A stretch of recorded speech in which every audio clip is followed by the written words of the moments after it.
Okay. On that note. On that note. Okay. So, last session, guys. Here we go, guys. I've been looking forward to this for a few days now. Multiple days, to be honest. Okay, last session. Nemo, he discovered some connections of the notorious Painters Guild, a group of assassins that a flower shop owner named Jessup seemed very wary of. This Painters Guild was supposedly located within the pleasure house in the north of the Penisford. There's gambling den called the Fortune's Favor in Reneg Row, which was another place that he was going to be brought to that sold sharp sugar, but he chose to go to the flower shop instead at the time. But that is another place he is aware of. Inala looks into the history of Jezrien, discovering the legends that are of the Western Winds and how they are Tellurism washed, basically, erasing the pagan magic sources most of the group use, instead pretending that they were all from Taylor so that like their doctrine wouldn't be contradicted. Let's see. She discovers also that the Oni are creatures directly descended from the Dark Days, specifically from there, and I believe it was some other like weaknesses that they might have.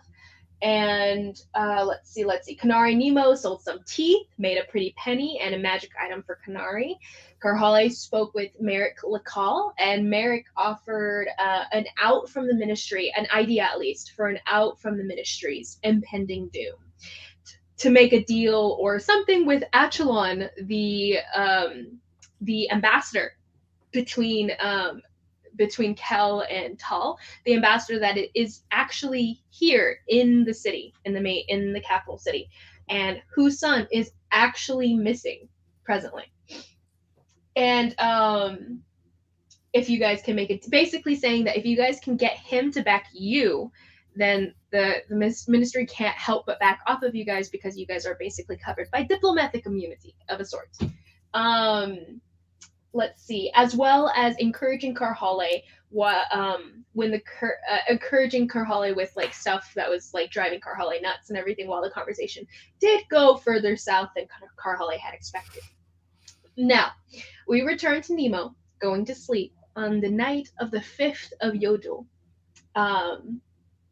Going to sleep, and when he does crawl into bed, go to sleep, pull up the covers and everything, he turns to the left because he feels like a little bit of a cold on his left side, and when he turns over, he sees Atoll laying next to him in the bed with her eyes open, dead eyes staring at him.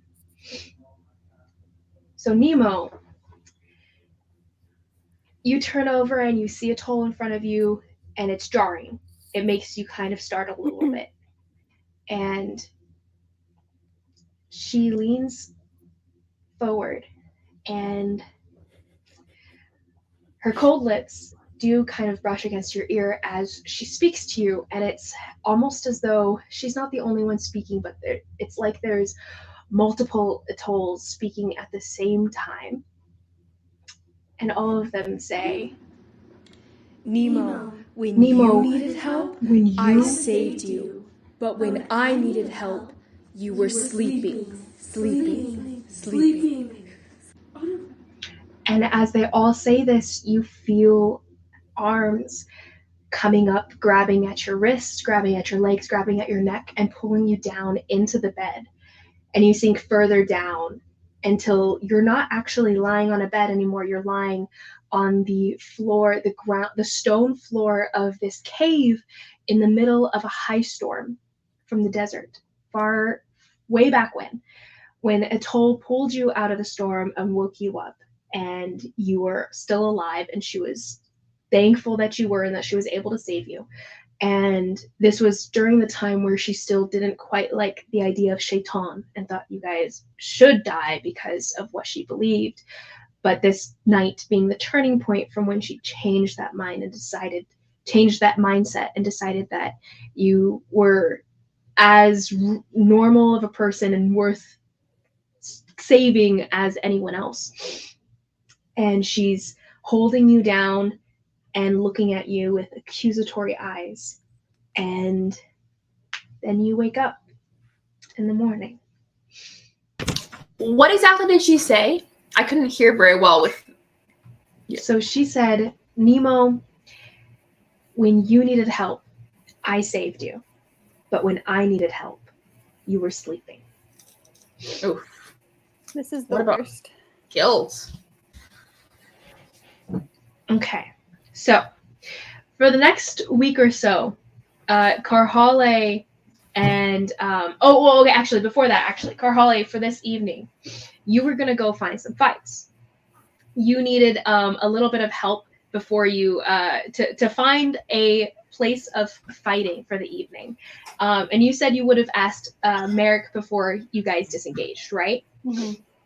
Preferably. And basically what he would have told you in response to the idea of a fight club, he would have told you of one that was a military fight club that he knew about, but it was thoroughly military, and going into there might cause trouble for you. So he doesn't know of any underground criminal version, but he knows that they exist, in which case you'll probably have to turn to someone else, which he would have been able to give you the location if you want to try the military one. But it's not quite like the warehouse, where in the warehouse anyone was kind of like able to come and go, even military types or non-military types. This one, he was saying, it is pretty much only military types that were like able to go in. I apparently have a type for military people, but we're gonna avoid that. Mm-hmm. In which case, you could look around and do your best to just kind of find where it would be. If you want help, you could ask for help. Could I drag Nala and Kanari with me? And Nemo if he wants to come too. Nemo, would you have gone before you went to bed? Oh, this is that same night? Yeah. Same night. This was when you said Nemo was going to go to bed early, basically. That was more just for the fact of me having to leave. Yeah, you're good. But would you be joining? Sure, yeah, I'll join. Okay. I was gonna stay behind, and that's when I was gonna try and talk with my dad. Oh, but you can definitely do that later into the night too. You guys would just be getting back late, in essence, and going to bed late. But if you do want to stay still back, enough time. Mm-hmm. It's still enough time, and it won't cause you exhaustion. Yeah, it won't cause you issue. Come on, Nala. This timeline's a little bit funny because, like, I know it's weird. It's a little wonky, but it's fine. Timelines are wibbly wobbly, timey wimey. She'll stay behind. Me, fight, drink. I gotta make out. Oh, wait, what? I would love to, but there's something I gotta handle first. If I show up, it means it didn't go well, and I'll have to let off some steam. Ooh, okay. What are you going to be doing? Is this something as the DM? Just question. I'm gonna talk to my dad. Well? Yeah. Okay. We're not fighting all night. For your reference, it happens when you go to sleep. You take it and you go to sleep. Okay, yeah. I didn't realize I don't think you were. Yeah. It, just so you're aware, it is something you drink and then you just hit the hay, and it happens over the course of sleeping that night. Oh, I didn't realize that. Okay. Mm-hmm. Okay, I'll go with them then. I want to do this. I have to. I know. I'll do it later. We could wibbly wobbly timey wimey it and do the conversation now. No. Let's do the fight club. We'll keep things chronological. It's fine. Okay. So to find this place, it will take time. So if you guys fail this roll, you'll probably have to spend a new night to try to track this down. So as you guys are looking, we can go ahead and make a group check, or you guys can have one person with basically triple advantage as you guys are all helping trying to find this. I'll do it. Okay. This will be either a investigation to try to track down where it would be intellectually, where it would be deductive reasoning and stuff like that, or survival to just try to find your way through the city. and kind of sensing where the pool of more criminal types and stuff like that are. So go ahead. I'm shockingly doing survival. Okay, how am I doing the advantage on this roll? Okay, so triple advantage, being that Enala's helping you, Kanari's helping, trying to track this down, listening to whispers and whatnot. Nemo's trying to help you, asking around. So go ahead and roll it with advantage, and then you'll take a +5. Oh, okay. 24. 24. Very nice. So as Karhali's leading this charge, the rest of you guys helping her along as you guys go, you guys are looking around in the city, and Kanari, you hear some whispers of what sounds to be, we're looking forward to something coming up soon, a fight that's happening at midnight, stuff like that. And you're like, oh, okay. And you direct Karhali over there. And Nala, you overhear the same kind of, when you hear Kanari explaining that, you see where these guys are, and you recognize some of their, some of what they're wearing to be part of like a certain group that you might have seen before, maybe a gang or something of an area, a different part of town, and you lead Karhali to that, what you know of the deductive reasoning there. Nemo, you ask around a little bit from some of these guys, and your kind of like innocent, piqued interest persona does end up convincing them to kind of like, I mean, it's down there to the side, to the left, inside. Just say to the guy that you're with someone so and so, and they'll let you in, kind of thing. So Karhali, you guys find your way up into what looks to be a low okay, so it's a pretty squat house, and it's a house that's more of a place where they clean leather. It's a leather cleaning spot, but in the back, that's where they lead you to go around the side of this building, and you guys are taken to what looks to be like a storm door kind of thing. And as you guys knock on that, someone says something from below, and they're like, "Who are you with?" And you give the name that Nemo found from before. And they unlatch it, fling it open, and you guys get to step down into the underground. In essence, like an underground bunker, but probably for the storm, for when high storms come through, this is probably somewhere that you can hide out if they feel like it's going to be harder to weather this storm than normal. And so as you guys go down, it's not super, super big. It seems to be big enough for about 2 little fights going on both sides of this big rectangular room. The walls are brick and packed earth for the most part. The place is pretty dirty, a little bit very sweaty. It smells, you smell a lot of sweat, Kanari, and it's thick must down here. And a lot of these people seem to be your unsavory types, missing teeth, some of them tattooed beyond where you can actually see their skin anymore. Some of them missing body parts or missing eyes, and all of the above that might imply the idea of an underground group. Some of them look at you guys as you guys are coming in.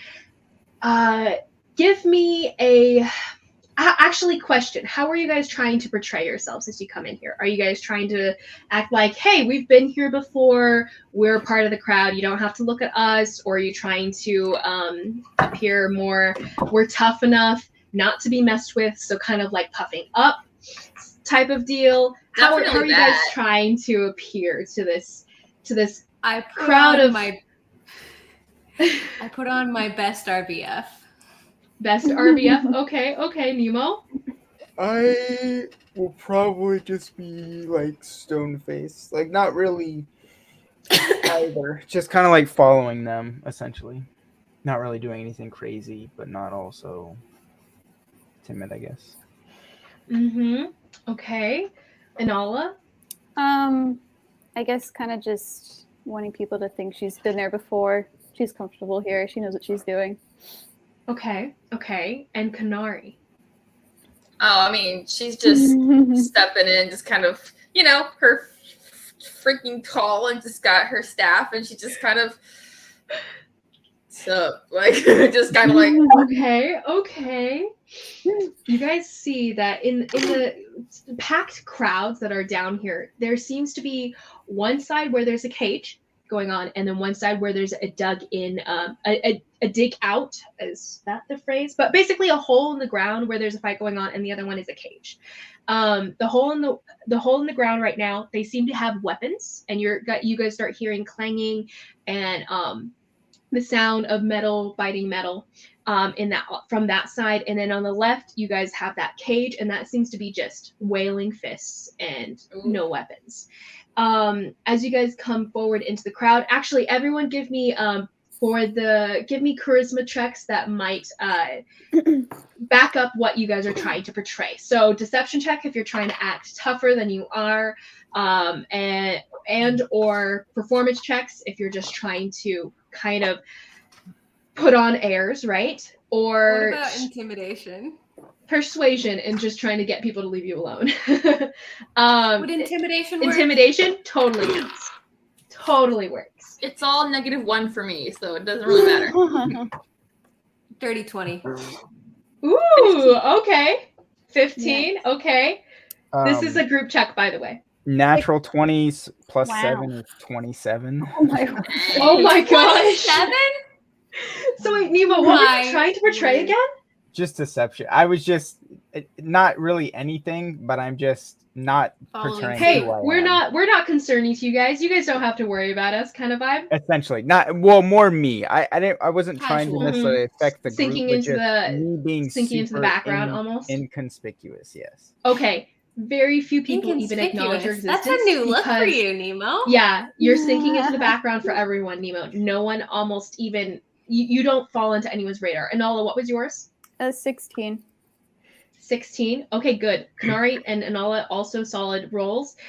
You guys bring out a lot of what's it called? People are looking at you guys, but instead of giving like sneers or glares of like you guys aren't supposed to be here, Anala, you come in with a swagger that matches some of the swaggers that are already around you. You kind of like cased the crowd and already figured out kind of like, okay, they're walking like this. They have this kind of look. They're avoiding like not making too much eye contact, but not avoiding eyes either. And you're doing the same thing. You're playing it up based on how the people are around you, and you're mixing into the crowd easily. And people are noticing that and looking away because they're like, okay, she's probably been here before. She's probably part of this crowd, and they recognize you as someone who fits into the criminal mix. Basically, you have the air about you. You've experienced thievery. You've experienced those things before, and they catch that based on what you're portraying. Kanari, you're flexing, and you are showing that the way that you move is showing how skilled you are in martial arts, in just the art of causing damage and pain to others, and that is recognized in what you're portraying as you come through. And people are looking at you, but people are actually, since you can't see their faces, Anala, actually, you do notice that they are a little bit wary of who's walking down. They actually recognize this idea of she is reminiscent of acolytes, and acolytes make people nervous. Maybe not knowing that she is an acolyte since she's not wearing her uniform exactly, but with the bald head and everything, it is very reminiscent. And people are like, Kanar, you feel people drawing away from you and making a little bit of a path. Karhale, when people look at you, people are even more so, like, if they're stepping out of Kanari's way so that they don't bump her, they are actually backing away from you. These people don't seem to have seen someone like you before, or maybe they have, and maybe they have experience with this and know to be wary, but they're pulling away, and you at the front of this crowd walking down the steps into the cellar, into these cellar fights, whatever this place is called. People are pulling away and making a wide berth for you guys as you guys enter. And you guys have made a little bit of a stir, except for Nemo, who's sinking behind you guys and letting you guys take the spotlight and not giving anyone reason to take notice of his existence now. So, as you guys come down, babes. The buff babes. The buff. Yeah. Who should roll this? Okay. Nemo, Anala, Kanari, go ahead and roll me just a d6. Oh, actually, all of you guys. It's all 4 of you guys. Give me a d6. 6. 3. 4. 3. Okay. Nemo and Anala, thank you. Thank you, Karhala and Kanari as well. Okay, here we go. Roll me. Actually, never mind. So what are you guys doing as you guys come down here? As people kind of pull away and there's like whispered speech about you guys, what are you guys gonna do? You guys see a cage on the left, a pit on the right. A lot of these people are kind of staying out of your way and a little bit too intimidated to really approach you at the moment. What would you like to do? Is there a bar? Or is it just the fights? Just the fights down here. I'm going to the cage. Nothing super special. This doesn't seem to be like the only kind of fight spot in this area, but in the Penny Sword, this is like one of them.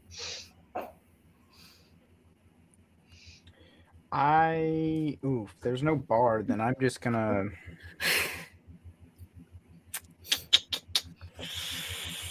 Yeah, I'll just kind of hang in the shadows and just watch for a little bit, I guess.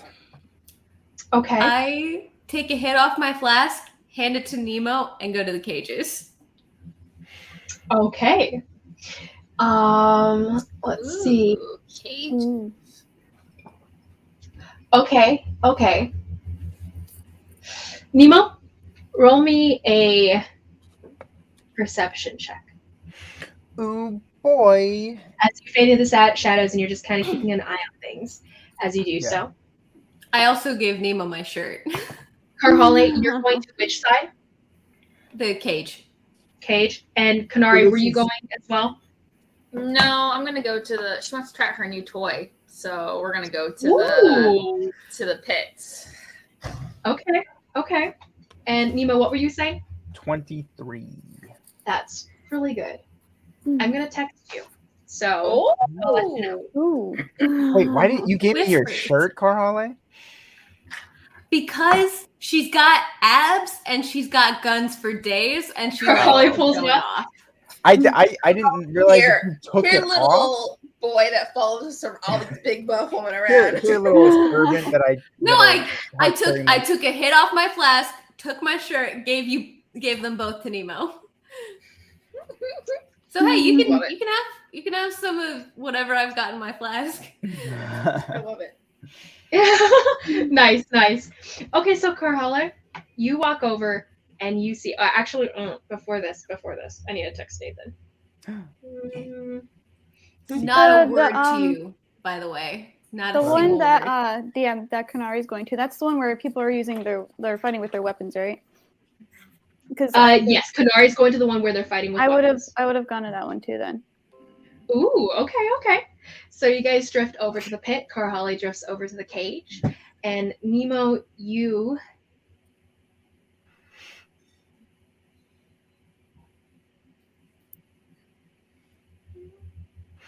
Karhale, what weapon do you have again?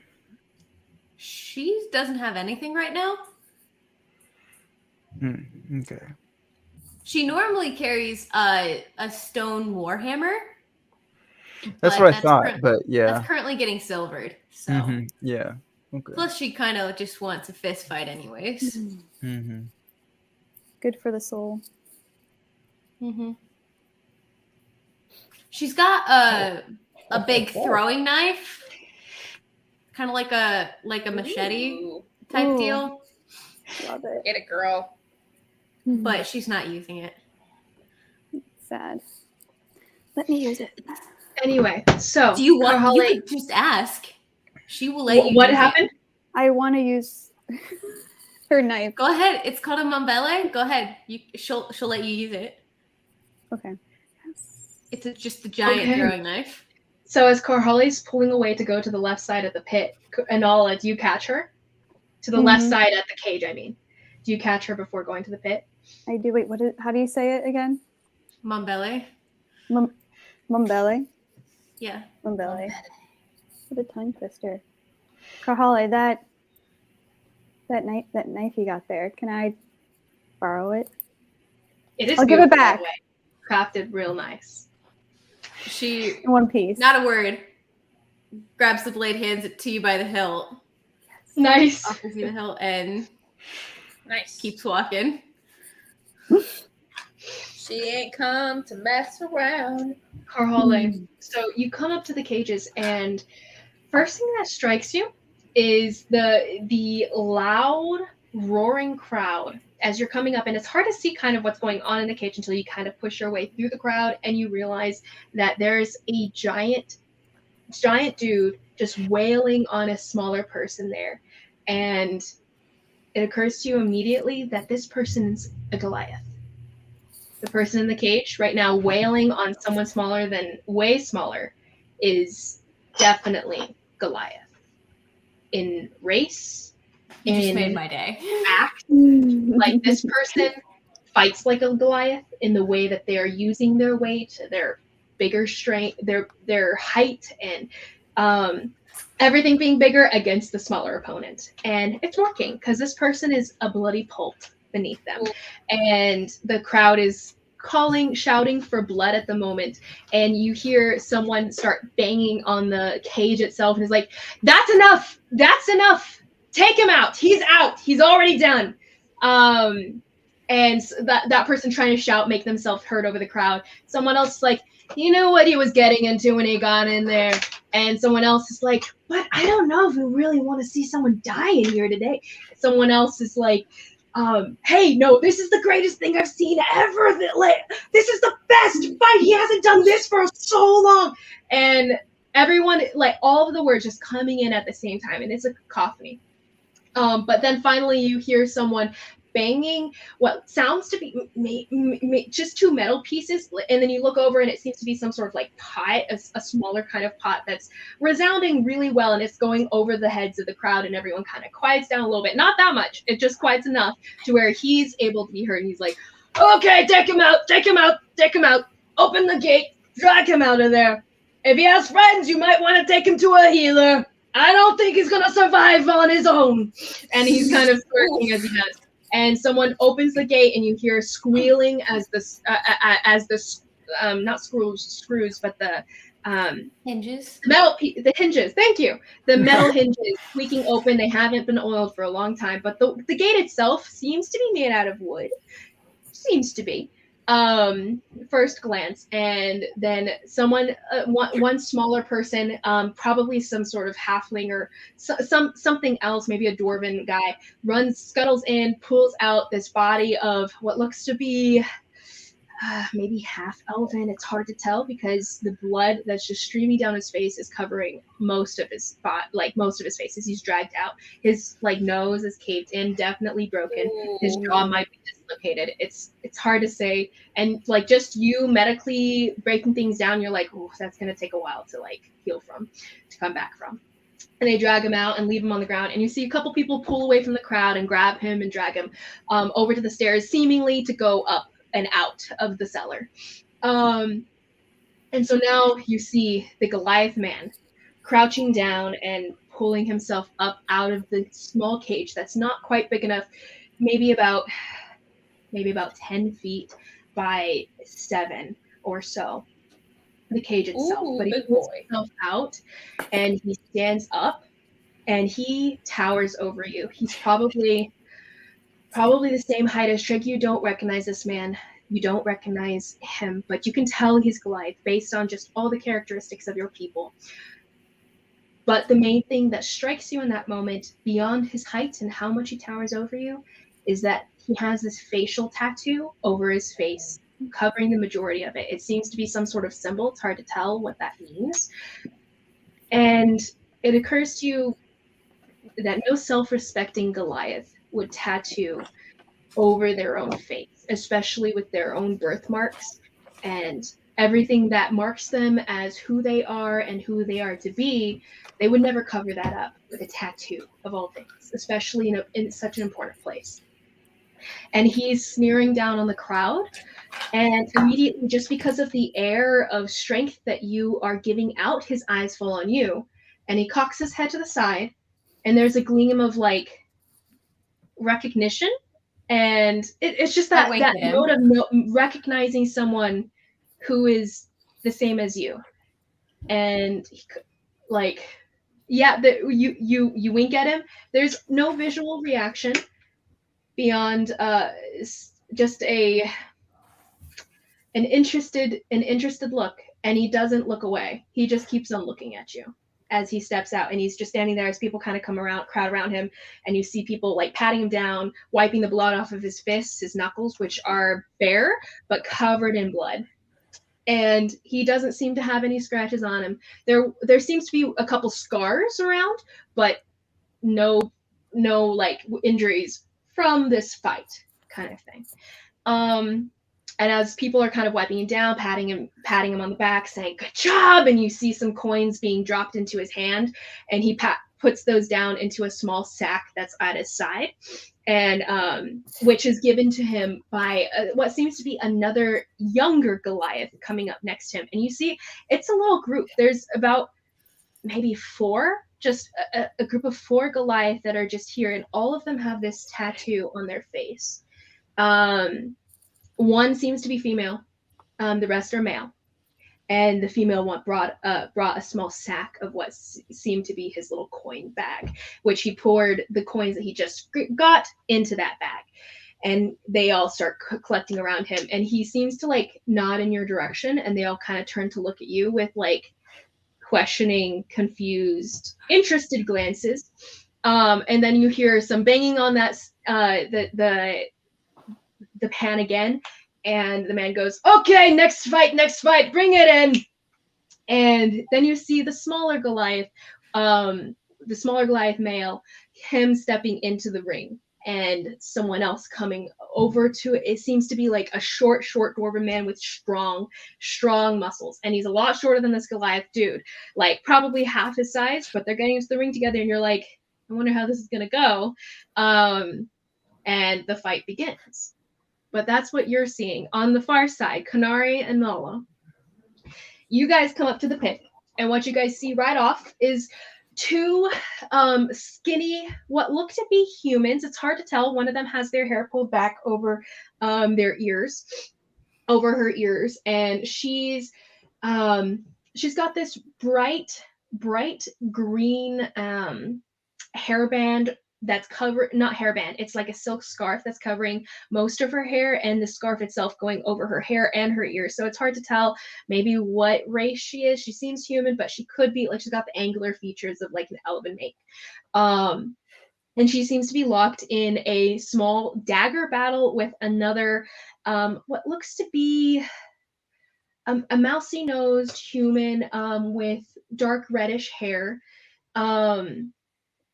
She's fighting there, and Kanari, give me a intelligence check, just really quick.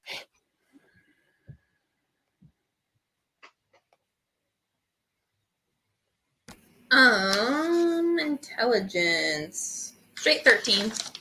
Straight 13.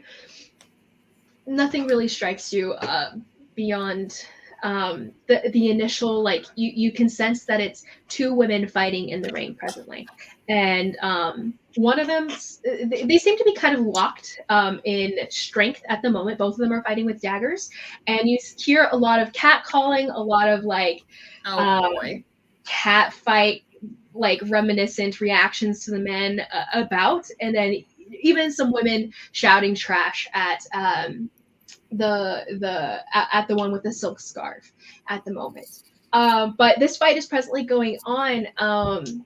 What would you guys like to do? Or would you guys like to try to get involved, or just watch the fight as it plays out, try to bet onto the fight? Kanari, you do overhear what sounds to be like a young woman about your age, probably like 16 or 17, walking around calling out that she's the books, basically. If you want to put in a bet, put it in now. This fight's about to be over, and then you won't have a chance, as she's going around and just taking bets. And all you see the same woman. This woman, she seems to have what looks to be like a scar down the side of her face, just kind of zigzagging, almost like a little lightning bolt down. But beyond that, she's very pretty, very dark-skinned, tight curly hair that's pulled back in very, like, she's got some ornate braids going off the top of it, but then beyond that, just the curly, glossy hair framing her face in a very beautiful way. And as she's going around, she does not take crap from anyone. She's slapping away any wandering hands, and she is stabbing any hands that seem to be a little bit more pressuring. And it seems to be that she garners much respect from the people around here. She seems to be here more often than not. But as she's going around, she's taking bets. So do you guys want to get involved, or what would you like to do? Sure. I'll bet 5 gold. 5 gold on Silk Scarf or Mousy Nose red hair girl. Silk scarf. Silk Scarf? Okay. And Nala, would you like to get involved as well? If you tells you actually that the odds. Oh, let me pull this sheet out. I have my my odds thing.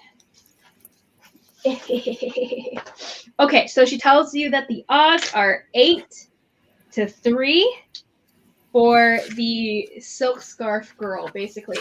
That she's lost a few so far, and that normally the red hair normally wins. So Kanari, are you still down to bet on this chick? Let's go for it. Why not? Okay.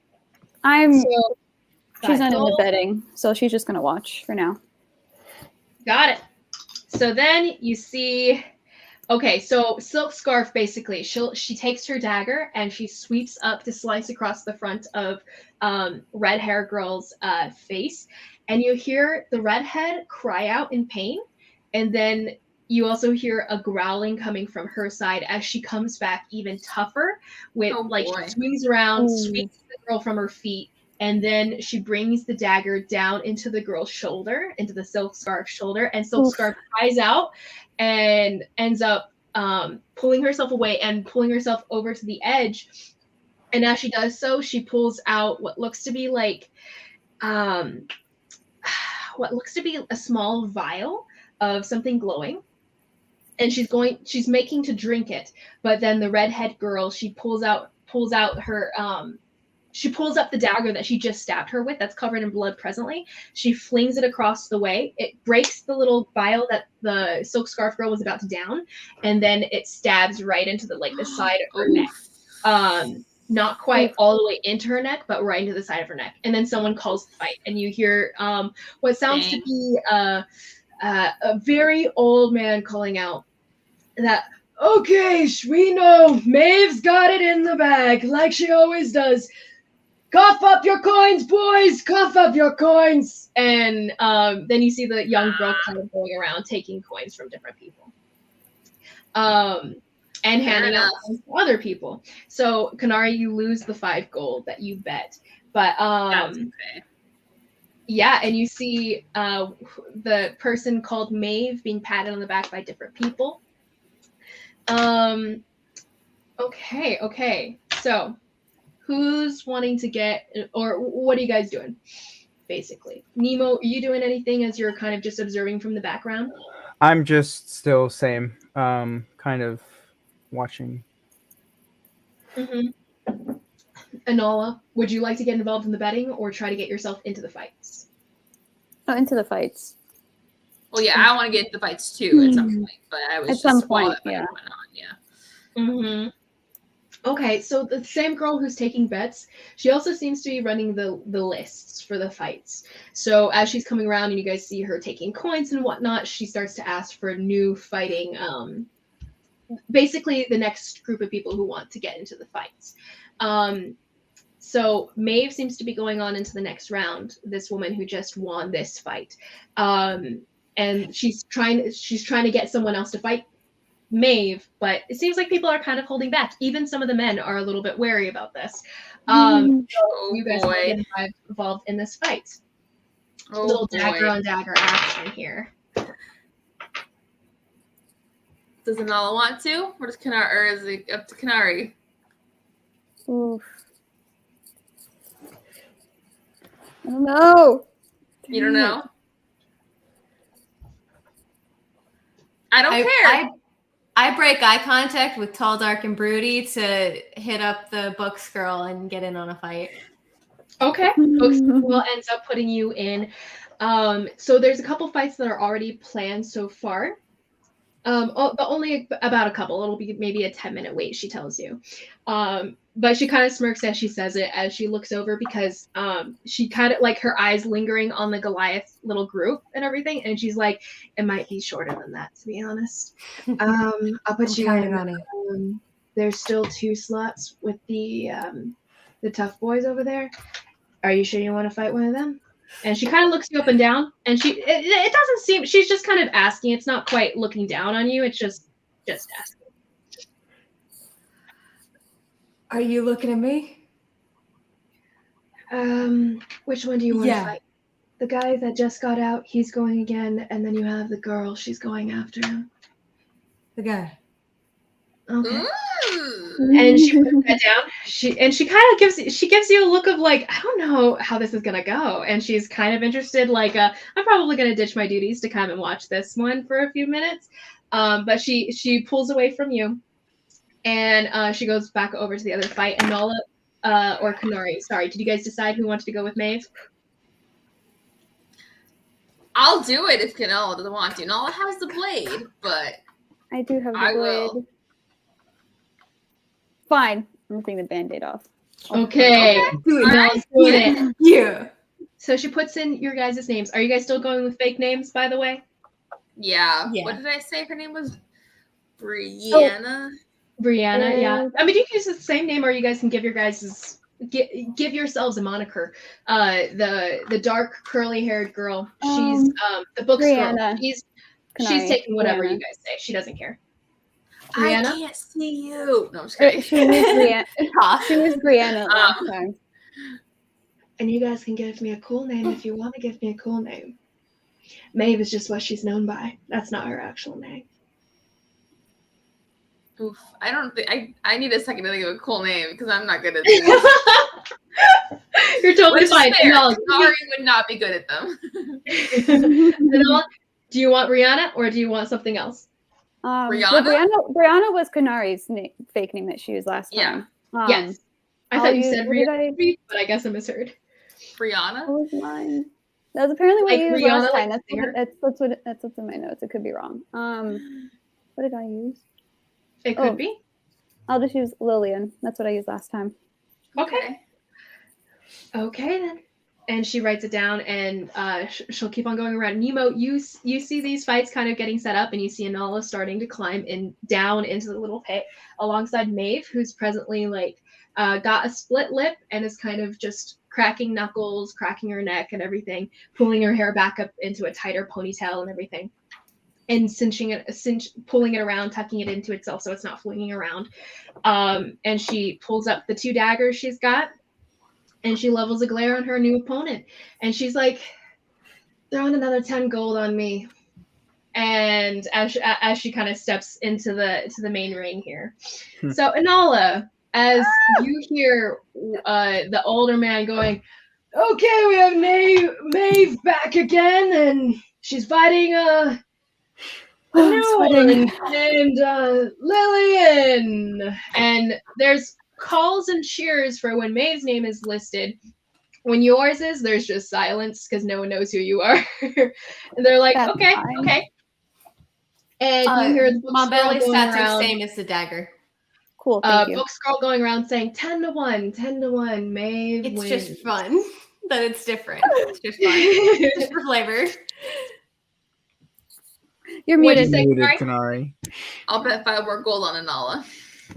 While I'm waiting, The other one, while the I'm other waiting, girl would have killed you. I'm gonna bet 5 on Anala. Thank you. Okay, Anala. They will tell you that only so the ring itself is about 10 feet wide. You could stay at the edge and shoot your arrows and everything. And they say that any weapons are allowed, and you can even use just no magic if that's a factor. And they don't say that quite explicitly, but it's implied in the nothing that's not mechanical weapons cloak? that they say. And Probably not. health potions are allowed if you want to keep fighting and stuff, but that's the only potion that they allow. Who needs health potions? Not No. me. You do see a lot of smirks when these rules are given to you, being that, hey, if you can get away with people not noticing anything, you can do whatever you want. So you get that vibe to an extent. Okay, so as you step out, you see. So as you step up, Maeve herself, reddish dark hair and everything. She looks at you, and actually, I can't do this because I have no room. Okay, she looks at you, and there's roll me an insight check, Anala. Man, what if I die and I can't talk to my father? Roll a new character. You died in the pit fight. You said insight? Insight. 9. Oh wait, where am I looking? Wow, 19. Okay. And by the way, part of the rules is that basically the man's going to call it when he sees a certain level of damage done. When he feels like someone's shown that they can beat the other person, which is basically he's basically going to call it in a more of a meta mechanical way when one of you guys takes more than when one of you guys takes 25 points of damage, he's going to call it then before the other. So it's not going to be for too long of a fight, but it should be for a good enough fight, depending on what kind of damage you can do. But yes, so in this scenario, sneak attack probably won't be an option unless you have a way to have sneak attack against them. So either like if you can get higher ground, jump at them that way, or somehow distract her in some way to get advantage on the roll, you can. But you will only be able to get sneak attack damage if you have advantage on the roll. So if you have any creative thoughts on how to do so, you definitely should try it. But yes, so as we go into this, go ahead and roll me initiative as Maeve is looking down at you. And there's what was your insight roll, by the way? My insight? Mm-hmm. It was 19. Natural. 19. That's really nice. She almost there seems to be a flash of just recognition in her eyes. She seems to know you.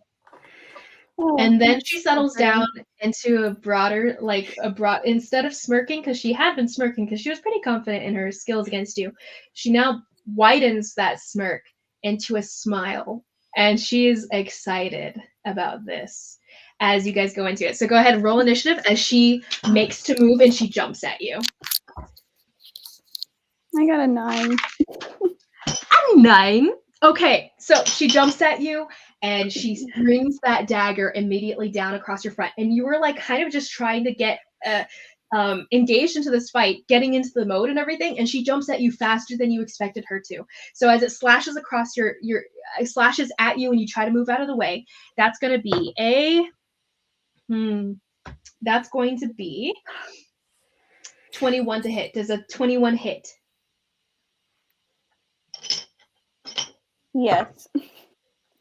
Okay, you're going to take 8 points of piercing damage, or of slashing damage from this slice across your front. Go ahead and roll me a Constitution saving throw, Rachel. Oh, you're gonna make me regret this, Liz.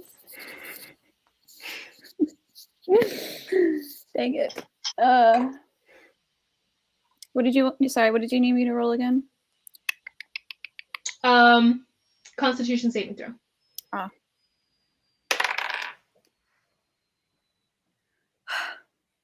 12. Okay.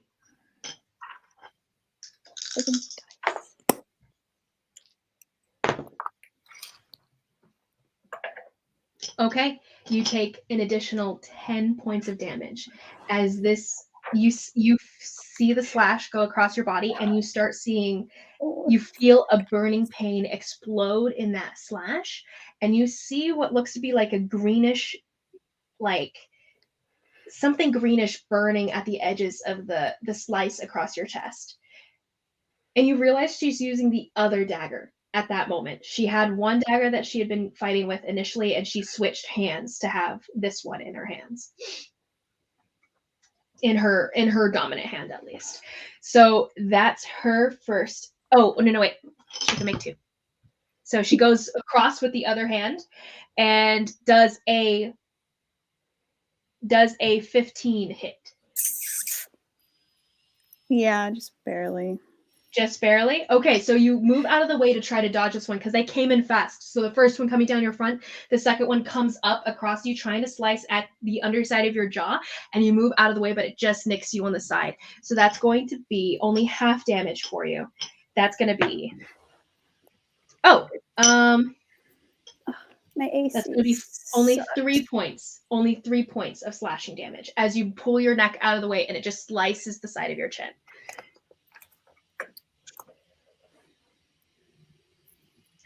So that was... Oh, okay. I'm like almost there already.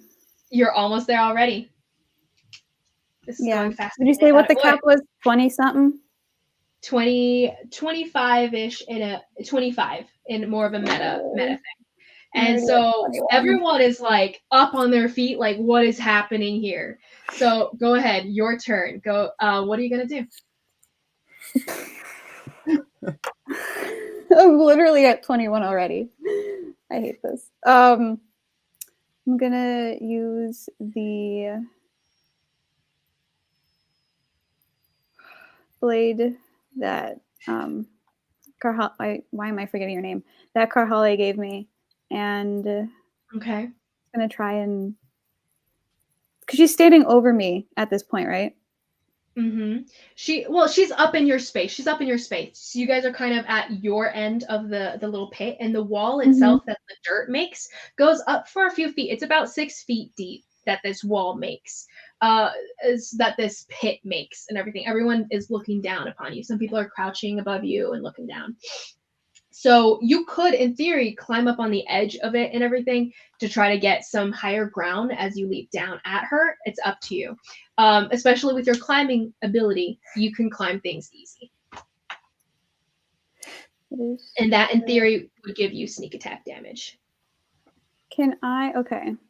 I'm going to reach around, grab her hair, pull her to the ground, and then try and stab her in the back. Okay.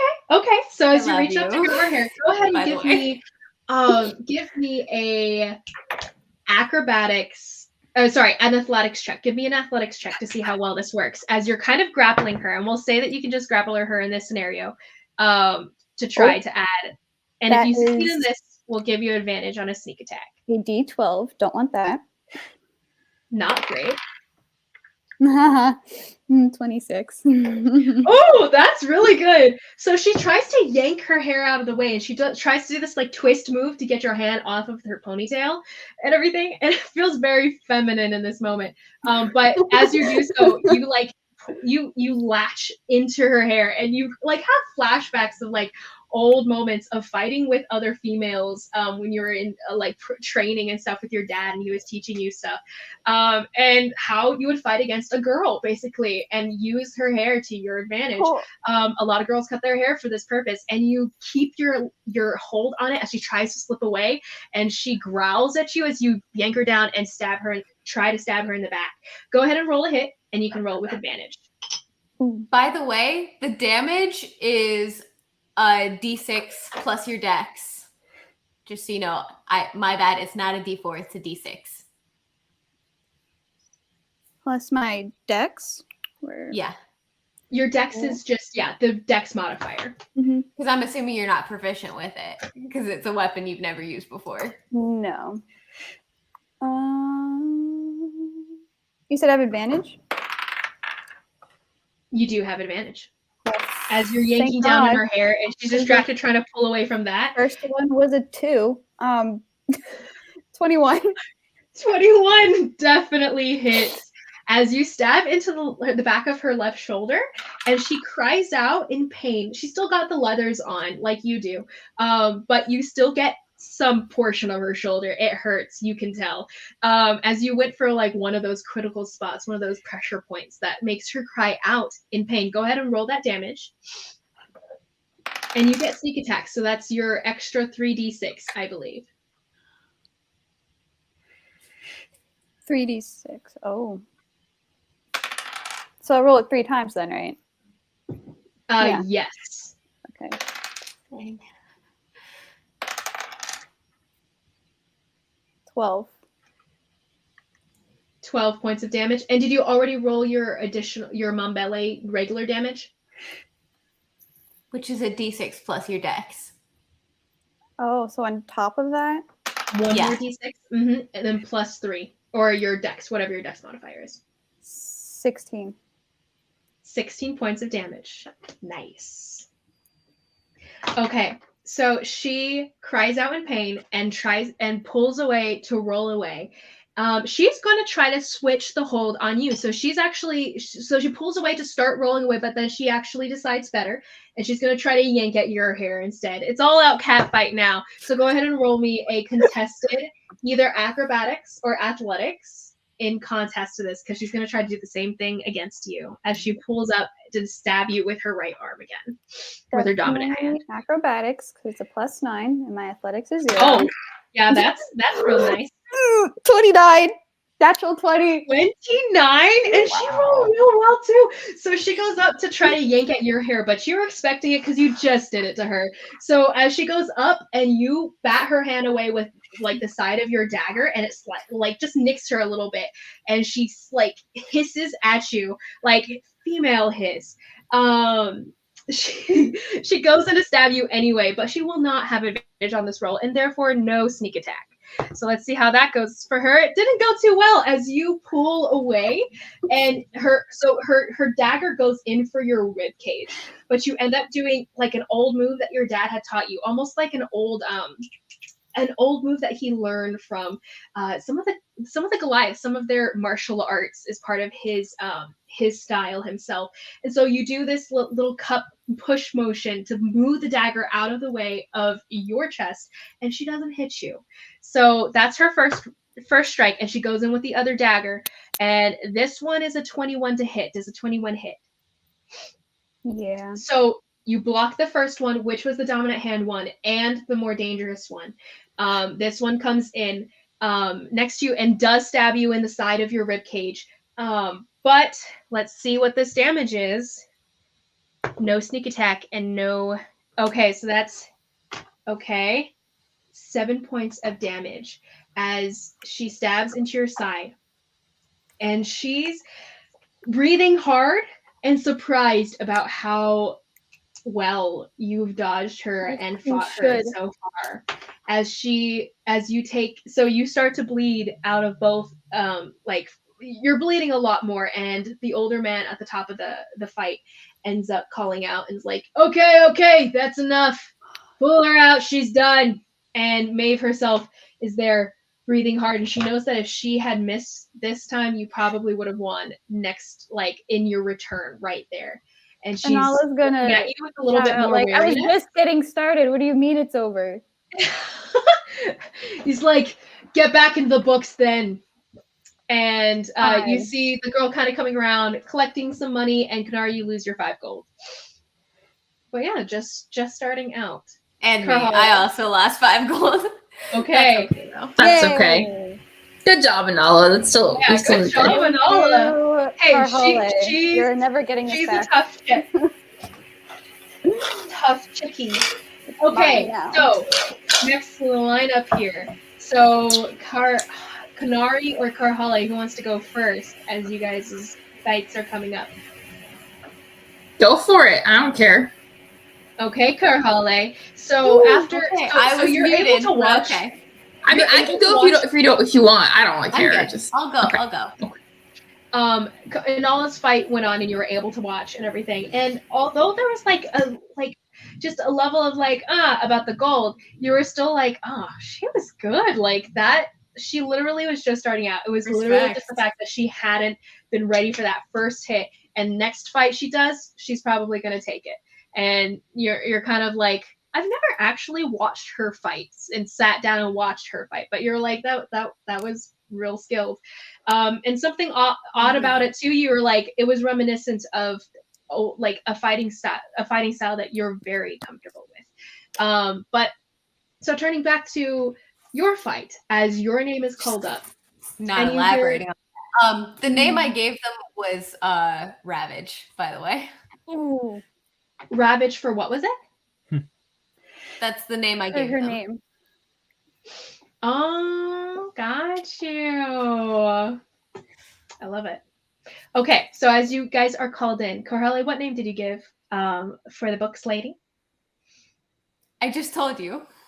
Oh, Ravage. Oh, sorry. I thought you were saying you named the Mombele. I don't know why I thought this. I thought you were saying you named your Mombele Ravage and everything. That's where my mind jumped. That would be a cool name for it, though. That would be a cool name for it. It would. So as you hear your name being called, you hear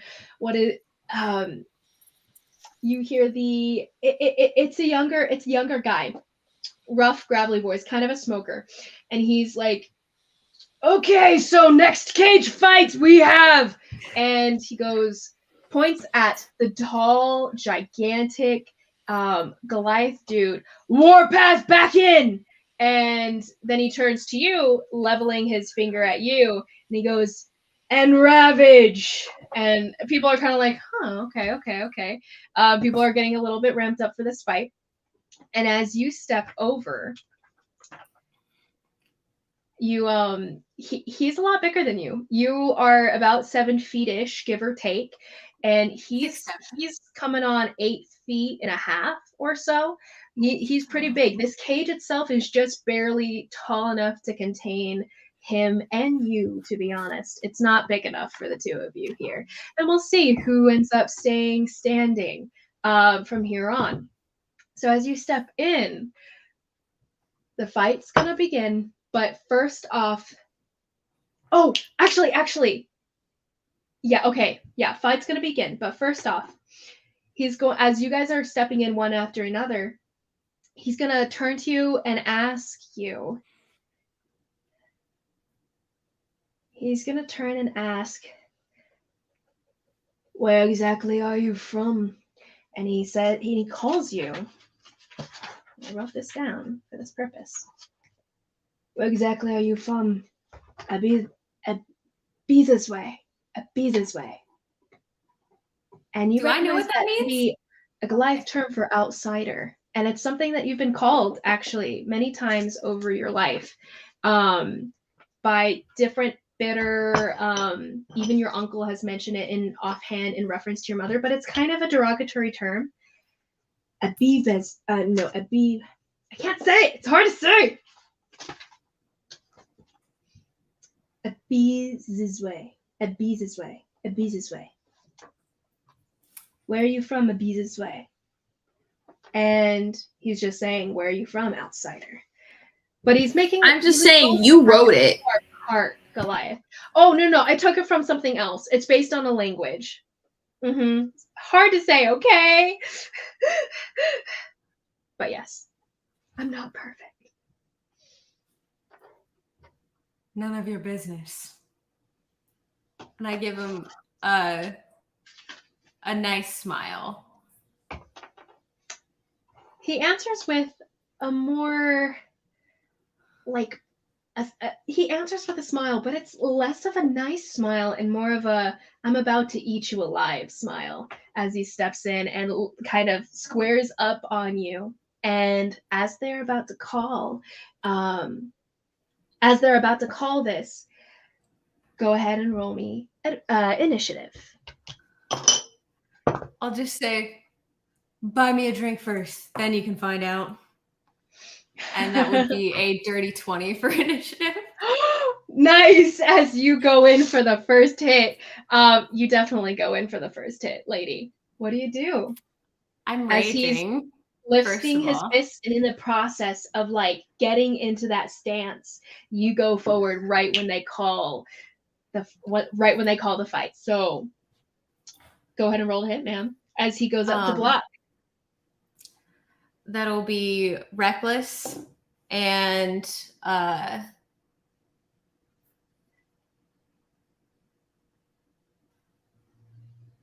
25 to hit. 25 definitely hits, and you go in. He brings up his fist to block you with a side swipe of his fist, but you go around it with a right hook. Where's my D4? That's always important. My D4 has just disappeared. What in the world? I'm not crazy. Yeah, no, I don't. Oh, it's still in the bag. It just got stuck in the bag. We're good. I got so scared. I thought I lost my D4 from my favorite set die. Whew, we're good. That is, I'm gonna do 2 unarmed strikes actually. So I'll just roll for both of those, and they're both gonna be reckless, just to save us time. The second was 18 to hit. 18 definitely hits. So both of those go in. By the way, rules for this fight specifically are to take them down to, and this one is basically whoever ends up about halfway. So it's bloodied, basically. You have to be bloodied, so it's half of your hit points. So whatever your guys' hit points are, it's going to go to half. So it could go on for a bit of time. Okay.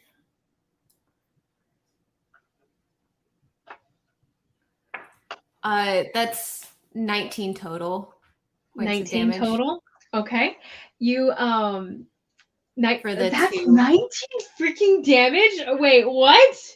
Okay. I rolled a 3 and a 4 on my D4, plus 4 on each of those, plus 2 on each of those for the range damage. Okay. So, wow.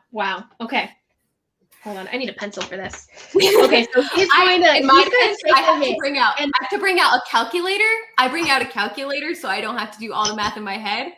Yeah. So just so you know, I am using a calculator. You go. Normally you go. when I do damage.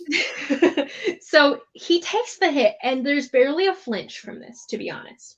But he's looking at you, and he gives you a look of like, that was a lot tougher than I expected. And instead of cowing from it or anything of that like, he instead leans into it, and he goes in with just couple jab punches straight to your face and an elbow. A jab and an elbow. I put my fist down and I let him hit me. Oh, dang. Okay. So he goes in for this fist to your face and then an elbow following up immediately, and you don't block. You drop your fist, and his fist connects. It hurts, and it's like getting hit by straight up concrete, just a slab of concrete, as his almost made out of stone fist connects. You even hear something crack, but you're not sure if your nose broke or something else. But you take, this guy's big and he is tough. Thank Taylor. And you just took on. Actually, that's going to be 17. No, that's not 17. That's 20 points of just 20 points of bludgeoning damage to you. And you even see what looks to be half, by the way, since the markings on his face start to glow just a little bit, just the briefest amount of glowing from the tattoo on his face. And that connects. It hurts like hell. Go ahead, roll your next attack. Alrighty. It's going to be reckless and 2 unarmed strikes. The first one is 23 to hit, and the second one hits. Is 22 to hit. He was confused when you when you just dropped your fist and took the hits. So in that moment of confusion, you come back with 2 more. So what is this gonna be, ma'am? It's gonna be.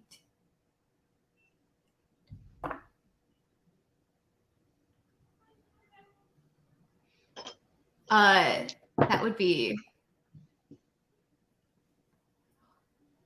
Oh man, I lost count. This is why you're good. I was trying to count it. I was trying to count it in my head, but that is a bad idea. You're fine. Are you gonna block the next 2 hits, by the way? No. Okay.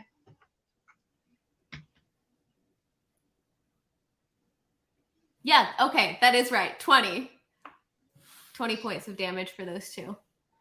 Okay. I'm going to use my bonus action to grapple and put him in a chokehold. Okay, did you do 2 hits? You can only do 2 hits, right? Yeah.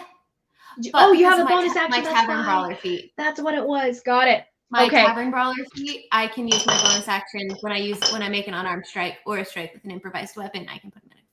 I can grapple with my bonus action. Right on. Do that. Go ahead. Roll two. So basically athletics for you, and this is going to be athletics or acrobatics from him. What are you trying to do to him? Put him into a chokehold? Yeah, I'm going to try to put him into a chokehold. You guys see Carhale so much smaller than this guy jumping up. What did you get?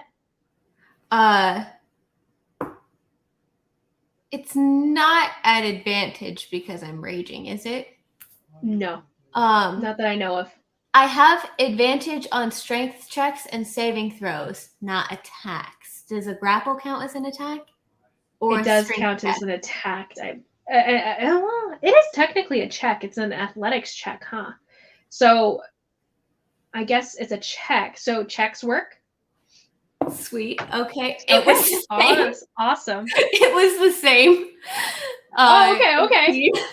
18. Oh, okay. So as you go up and you wrap your arms around him, and it's very like Black Widow-esque, especially with how much bigger this guy is than you, as you kind of like have to leap to reach to get your arm around this guy's neck, and you've got your like legs wrapped around the side of his body and everything, and you've got him stuck as you kind of pull him down to your level so that you're back on the ground again. And he's trapped in your embrace, for lack of a better term. You got him grappled. And he's going to turn around and he's going to try to Can he turn around? He's turning around with you. He's not moving, kind of thing. So you're still there. He's still got 0 feet of movement, but he's going to still just try to like elbow you in the side, elbow you in the other side. So are you blocking or are you taking? I'm taking it. Okay. So then that's going to be okay, that's going to be 17 points of damage from just the slamming of his elbows into your sides. And 9. Okay. And go for it. Your turn, ma'am. Is he still grappled? He's still grappled. I'm gonna pop the back of his knee and go for a knee to his tailbone. Knee to the tailbone. Okay. He will try to pull himself. He's gonna actually push into the attack to try to like alleviate the pain. And what did you get? They're both reckless. Oh, that's so weird. I rolled the same thing twice in a row. First one's 22. 22. And second one hits. Is dirty 20. Dirty 20 also hits. And as you go in, reckless, so I roll every attack at advantage. I roll every attack at advantage. By the way, for anyone thinking that I'm cheating, I roll every roll with advantage. So giving advantage on yourself, but in this case, it doesn't really matter since you're just taking the hits. That's 18 bludgeoning damage. Okay. So 18 bludgeoning damage.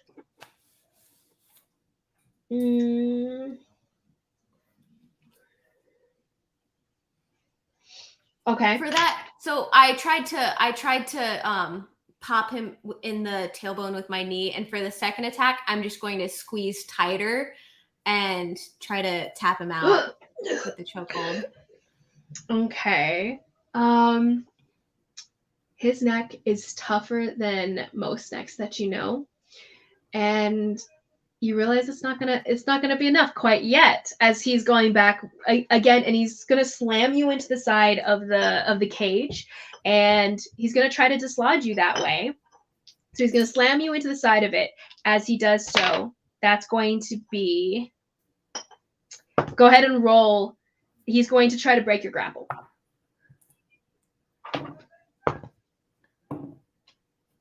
Oof.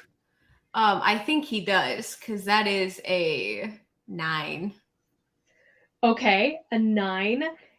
he slams into the side of the cage, and you're trying to hold on for dear life, but he snaps your arm, like the armband that you have across his neck, and you drop to the ground, or you drop to your feet as he pulls away, turns around, and slams his elbow into the side of your face.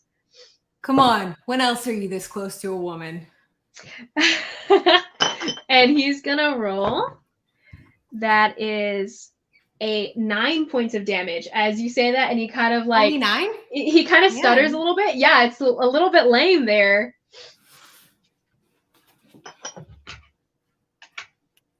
Wait, did you have that for me, or is it only 9? No, it's only 9. I rolled very low in that damage there. Ah, okay, so that's 5. Mm-hmm.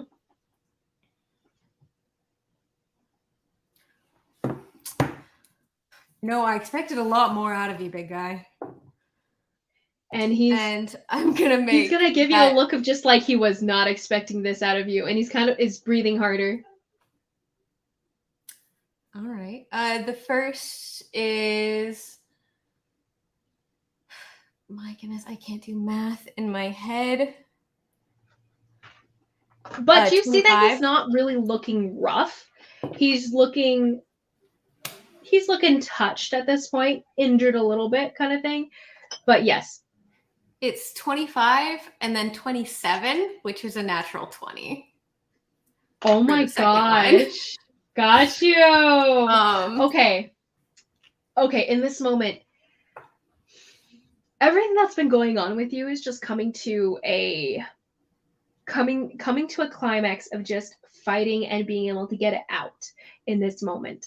And in seeing him, you almost stop seeing him, and instead he's just everything that's going wrong for you right now.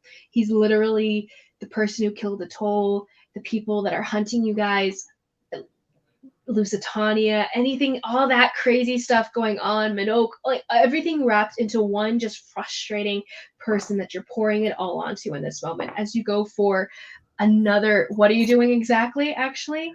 And actually, how do you want to do this kind of moment, too?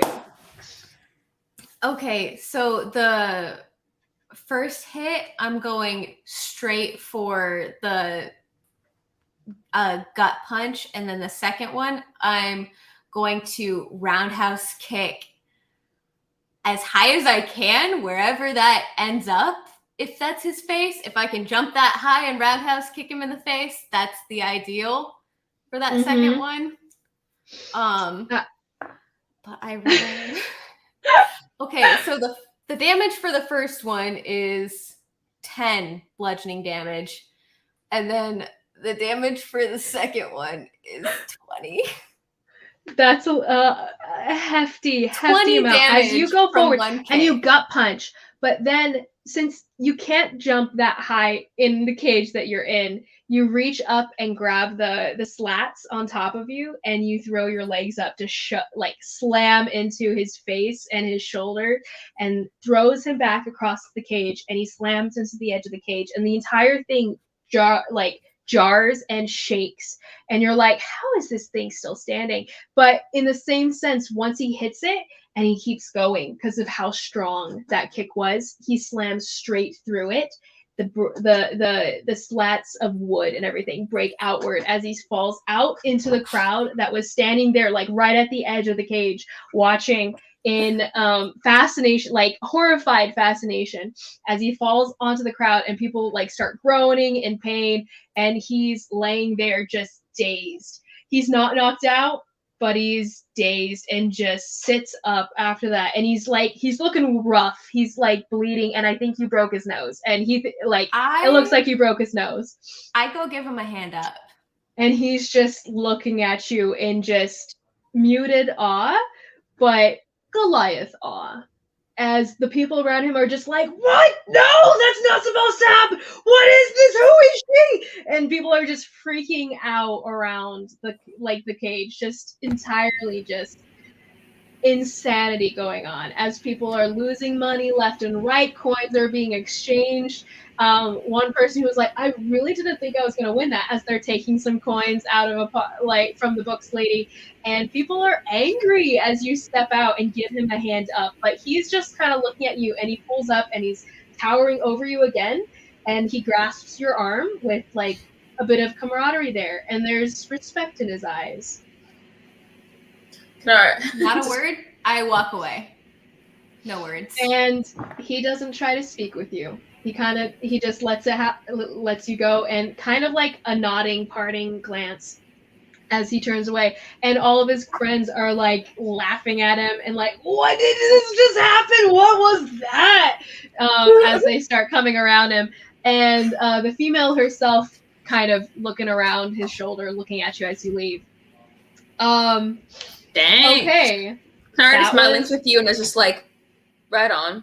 Kanari, ma'am, for your fight. Oh boy. Here we go, ma'am. So as you get into the ring, let's see. But just know that is the max amount of damage I can do with one punch. 20 damage in 20 bludgeoning damage in one punch. Oh, nice. It was 24. My bad. I forgot to add my rage damage. It was 24 for that last hit. I can do 24 bludgeoning damage in one punch. If you hit critical? If I hit critical. 24. Wow. Okay.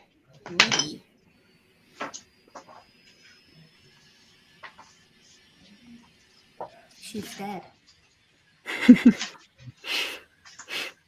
That's not at all how I anticipated that fight going. I was kind of just gonna let him beat me up, but then he was kind of a wuss. Kind of a wuss. And bad rolls, man. Ugh, such bad rolls. Okay. I was just letting him hit me. Yeah. No, bad damage rolls. Like, literally so low. Anyway, it's fine. Okay. So, next in the lineup here. Kanari, as you're called, what name did you give them? Kanari would have been like, the blind one, I guess. Okay. So they call out. I love it. Okay, so first off, they'll go, okay, we have someone new in town right now, and one more new name here. We have the blind one. We can see this is accurate as you're stepping down into the pit itself. And you see another one, and there's a bit of a pause, and almost like, and you can hear it, Kanari, just base insight. There's distaste in his voice as he goes, and we have a regular. We have here, Bahran, as he gets down into this little pit, and what you sense, Kanari, is a taller guy. Not taller than you by any means, but he's coming up to a little bit above your shoulder, so he's pretty tall. Lean muscle. Well, this is what people can see. So there's this taller dude. He is actually bald with what look to be tattoos going around the back of his neck, as well as a symbol at the back of his neck that looks like a triangle with triangles within it, and it like all the decorative tattoos on the back of his neck are all framing and making it stand out. Basically, this tattoo at the top of his neck, base of the head area. This guy, he has kind of bushier eyebrows and a face that Anala, you definitely want to punch. He's got like just a weaselly look to him, and yeah, he looks pretty tough. And He's wearing common clothes, but the baldness is kind of funny in the sense that it's matching Kanari's. But yeah, so as we begin here, Kanari, you do recognize the name Bahran. As he utters it, it kind of sends you back to old days, back in the monastery, actually. A guy named Bahran that used to terrorize you, actually, when you were kids. And he used to never pull his punches, like always caused a little bit more pain than he really had to. And yeah, this guy's in front of you here, and I hope I don't lose now. This is to your pull time. on what looked to be like brass knuckles, but brass knuckles made out of what seems to be maybe gold. They're really flashy. And he's pulling those on. There doesn't seem to be any other weapon with him. And yeah, he's I bet gonna 5 look gold at on Kanari, Kanari. and there's a bit of a double take for a moment because he's like, cocks his head to the side, and he's like, Kanari? I think that's you. I thought you were dead. How did you live? They left you out in the desert to die. That's insane, actually. Huh. Well, I don't need this. Kanari I does guess not this need won't last this. for a Please kill lot him. longer than he cracks his neck, Finish cracks his knuckles. Finish him. And then they call the beginning of the fight. So go ahead and roll me initiative, ma'am. 17. Oh boy. 17. As he goes in to rush forward and he comes down on you as faster than you were really expecting, but actually it's not quite as fast as you needed to react, as you get to move first. What are you doing? Cool. I am. Oh goodness gracious!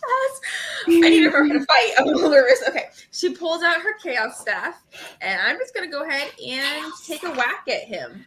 What? Chaos staff. Yes. Which is, what is it? A plus? Ooh, you pull the stuff out and you feel it, Yes. like you feel this energy crackling up your arms and into the staff itself.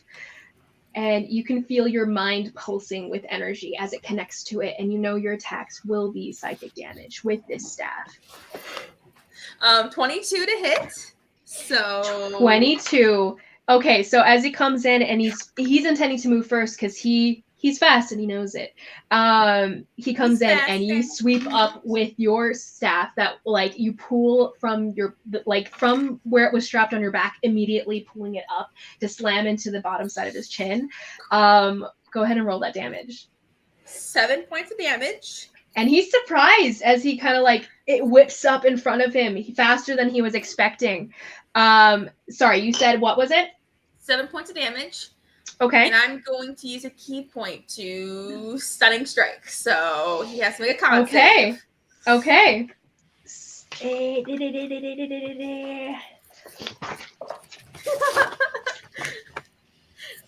Okay, so that's going to be. Oh, dang! Okay. That con save is a 10. Yes! He's stunned. Okay, so you slam into the bottom of his chin, and he's like ringing in his ears, and he's like slumps back a little bit. Yeah, you'll have advantage on your next hit. Totally. All right. No. Okay. Ooh. Okay. So dirty 20 to hit. Okay. Dirty 20 definitely hits. So you slam into the side of his face immediately after. Ooh. That's 9 points of damage to hit. 9? Okay, so that was first off. Okay, right on. And then I'm going to. I'm going to do. Just this take is gonna my. Be fast. Sorry, continue. She's gonna. I'm gonna do a key point. Do flurry of blows. She is not having. Actually, before that, he's gonna. You see him, like, after you slam into the side of his face in that moment, you see him kind of, like, twitching and trying to shake off the ringing that's going on in his face after your initial strong hit. And he shakes it off as he goes in to, like, try to move out of the way. You do not have advantage on this hit, so take the first one, whatever the first one was. What? He shakes off your stunning attack. How does he do that? Okay. You saw him. You saw him take a moment, specifically from the pain that you just dealt him in that move, and he took a moment and shook it off. I can't shake off stunning. Oh gosh, that's stressful. Okay. Dirty 20 to hit. Dirty 20, definitely hits. Still hits. So yes, So he shook it off, and he's looking at you. But go ahead and roll that next one. Okay, 1d6. Oh, actually, hold on. I think... No, he has an extra 2 points of damage from the first 2 rolls from the chaos. Okay. And then that is 8 more points of damage. All right. Oh my gosh. Okay. Does a 18 hit? Okay. As you slam into side of his face again and everything, and he shook it off, but you're still just slamming into him again and again and again, and he feels the pain resounding in his body and heightening when you slammed into him with the staff itself. It's just the power is just heightening, making all of it so much worse. And you see him gritting his teeth against it, and that definitely still hits. Okay, so that is 6 more points of damage. And he takes it, and he's bleeding out the side of his mouth. 16 to hit. 16 definitely hits. Oh my freaking gosh. That is 9 more points of damage. 9 more points of damage. And so this just pow, pow, slam, pow, like elbow across the face, and he spits out blood across like the side of the dirt wall and everything that you guys are near. And he like stumbles back in just shock and just wow. As the man at the top of the the man at the top starts to call the fight. He's like, okay, that's it. Yeah, let's give her a round. As she's like just clapping because for some reason he does not like this dude. And everyone around apparently doesn't like him either, as everyone's just clapping and hooting and like, yeah, newbie, check him down a notch. People just shouting out. And this guy is just like, wipes the blood from his mouth, and there's this moment of him trying to hold back, not trying to continue the fight because he wants to continue and he wants to beat you down, but the fight's over. And Kanari's kind of, well, she can't see him, but she like looks in his direction and is like, and I was pulling my punches, and turns and walks away.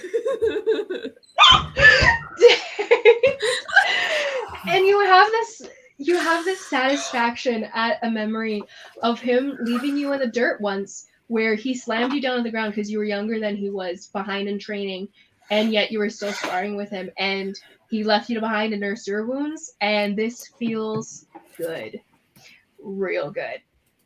Okay. And you hear some people muttering about like cultists, those crazy monsters, people, and like people just muttering about cultists in reference to him being that people know him around here, and apparently he comes around. And you pull yourself out of the little pit. No one had told me that they were betting on Kanari, by the way. I did. Oh, actually, you did? I did. I bet 5 gold. She did say it right, I think, before it started. I snuck it in. Okay, I hadn't heard it. I will say that it would have been, what were these bets? It probably would have been a 6 to 2-1, thinking that Bahram would win just because she was new and blind. So 6-1. So you would have gotten back. Come on. Okay. So 6-1. let's see, 5.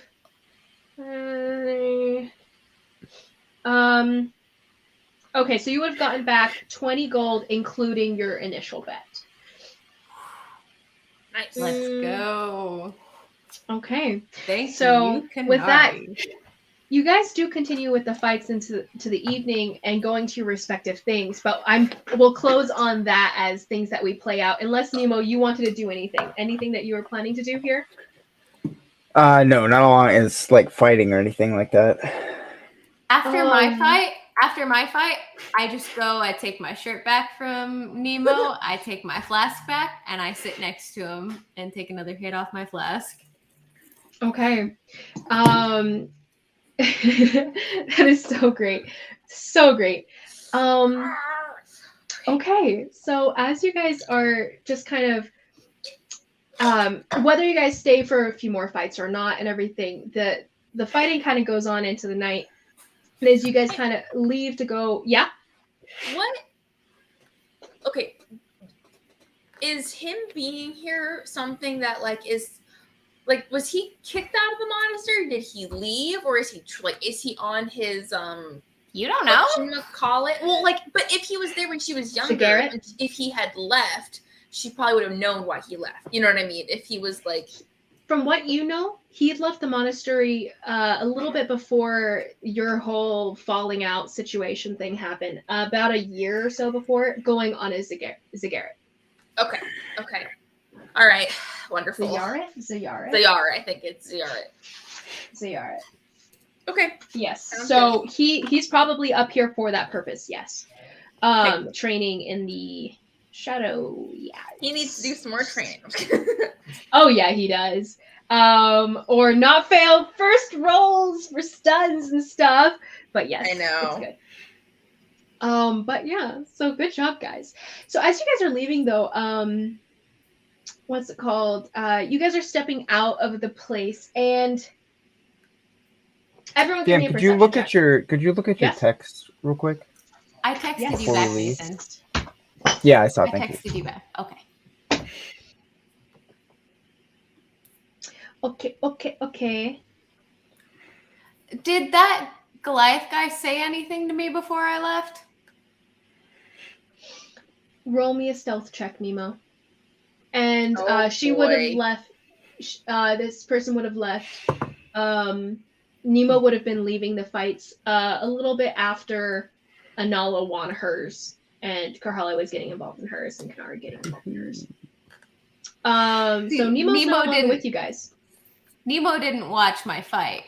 He Nope. just left my stuff there. Or mine. He did. No, I have your stuff with me. Yeah. You took my shirt with you? As you turn to look around for your shirt and your clothing and basically your stuff that Nemo is holding, he is nowhere to be found within the establishment. As you guys are kind of starting to disengage, you and Nala and Kanari. What was that, Nemo? No. What'd you say? Stealth check. Oh, 22. I hate you. Terrible. Okay. You'll be fine without a shirt. Nemo's been sinking. You guys notice Nemo sinking into the background, kind of letting you guys take over the spotlight and everything. And you guys honestly can't remember. Wait, did he even walk in with us? To be honest, I don't. Yeah, I handed him my shirt. He had to have walked in with us. Oh yeah, exactly. He must have walked in with you because you gave him. But you hadn't seen him, head or tail of him since and everything. Nemo, we'll switch to you at the moment as you are presently, as they're kind of disengaging from their fights and everything, and you're following after this dark hair, Maeve from the fight from before. As you're stepping out and everything, she ends up going outside of the cellar, up past the building that is the leather cleaners, and she keeps on going, probably about 300 yards past that, into what seems to be a kind of a rougher side of the area. Basically, you guys were kind of coming onto the rough side of town, but hadn't gone all the way in yet, and now she's going just directly in. And she seems to be making her way just deeper into an area you're not familiar with. Do you keep on following her? Because she keeps going. She seems to be walking very quickly. As a side note, she does not notice you, as far as you can tell. Okay. Yeah, I'll keep pulling. Okay, so she keeps on going. You're gonna be walking for maybe about 15 minutes or so. And at that point, Karhale, Kanari, and Anala are probably wrapping up their fights and stuff. And plausibly leaving or sticking around.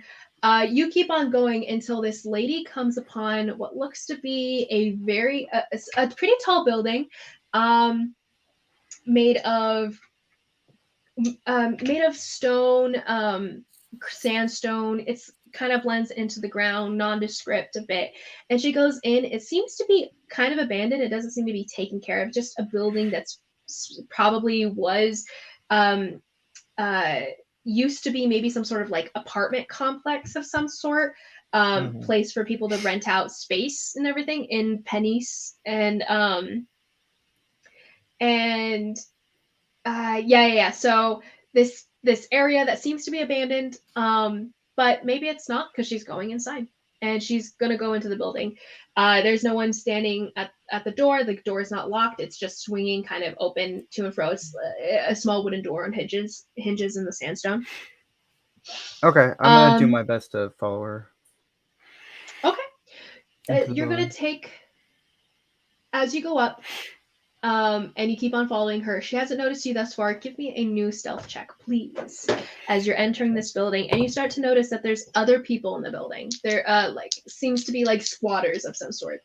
First person you pass on the way up is a man who's laying on the ground and seems to be mumbling something to himself, and he's covered in his own sick and rags of some sort, and he's just kind of laying there, tossing and turning, mumbling, but it's coming. I don't want to die. And he's just mumbling that to and from. 15. 15. Okay, so as you keep on making your way up, and you have this darker hood up, this common clothing that you have, and you're following after, no one's seeming to take real notice of you, especially in this kind of area. It strikes you that people probably stay alive, but not asking questions, not really messing with people as they go about their business. Maeve herself ends up climbing up what looks to be a ladder into a higher loft at one point, and then she keeps on going until finally she ends up she seems to be climbing into what looks to be one of the highest rooms in the building. And this one, she closes the door behind her, and you hear a lock from down the hall as you're down the corridor from her. She slides some sort of latch in place, and then you hear muffled voices behind the door if you get up closer. So this is down a hall, and this is probably about 5 floors up in this basically 10, 11 floor building or so. It's off to the side of the building toward the west side of the building. The part that kind of overlooks the street. Yeah.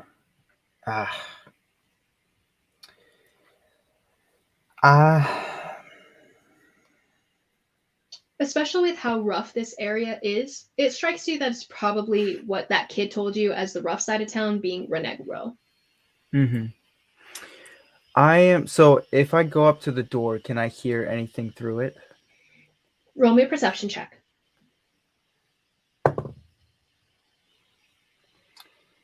12. 12. What you hear is, of course I recognized her, and maybe mumbling. Well, sure. Mumbling. Are we? Mumbling. And it's very hard to hear exactly what's going on. And after the initial mumbling and everything, it seems like they move farther away in the room itself, and you can't hear them against this front door anymore. So it sounds like there's only 2 people in the room, correct? With a 12, I would say you knew it was more than one voice, but it was hard to tell beyond that. There seemed to be a male voice responding to her, but you're not sure if it was separate male voices or one. Okay. I am going to cast invisibility Okay. on myself, and I Okay. am going. You said this is 11 stories up? 11 stories up, but you're only 5 stories high. Oh, Nemo. Wait. The door is, by the way, not super well made. It's something. It's wooden, rickety, not taken care of whatsoever. Like it squeaked on hinges when she opened it. Like something that Carhali could easily break through and everything. But what are you doing? Are you opening the door? It seems to be that it's locked because you heard a latch fall. Yeah, no. I'm not opening it. So, sorry again. So, we're on the 5th floor. This is a 11-story building. Yes. Okay. Dilapidated. A harsh wind could knock it over. You're kind of surprised the high storm hasn't. Yeah. Okay. No, I'm just gonna wait outside the door and see if I can hear any more or if anything else happens in the next 30 minutes, maybe. 30 minutes is how long you wait. About 15 minutes in, the door unlit latches. Where are you standing? Like right to the side of the door.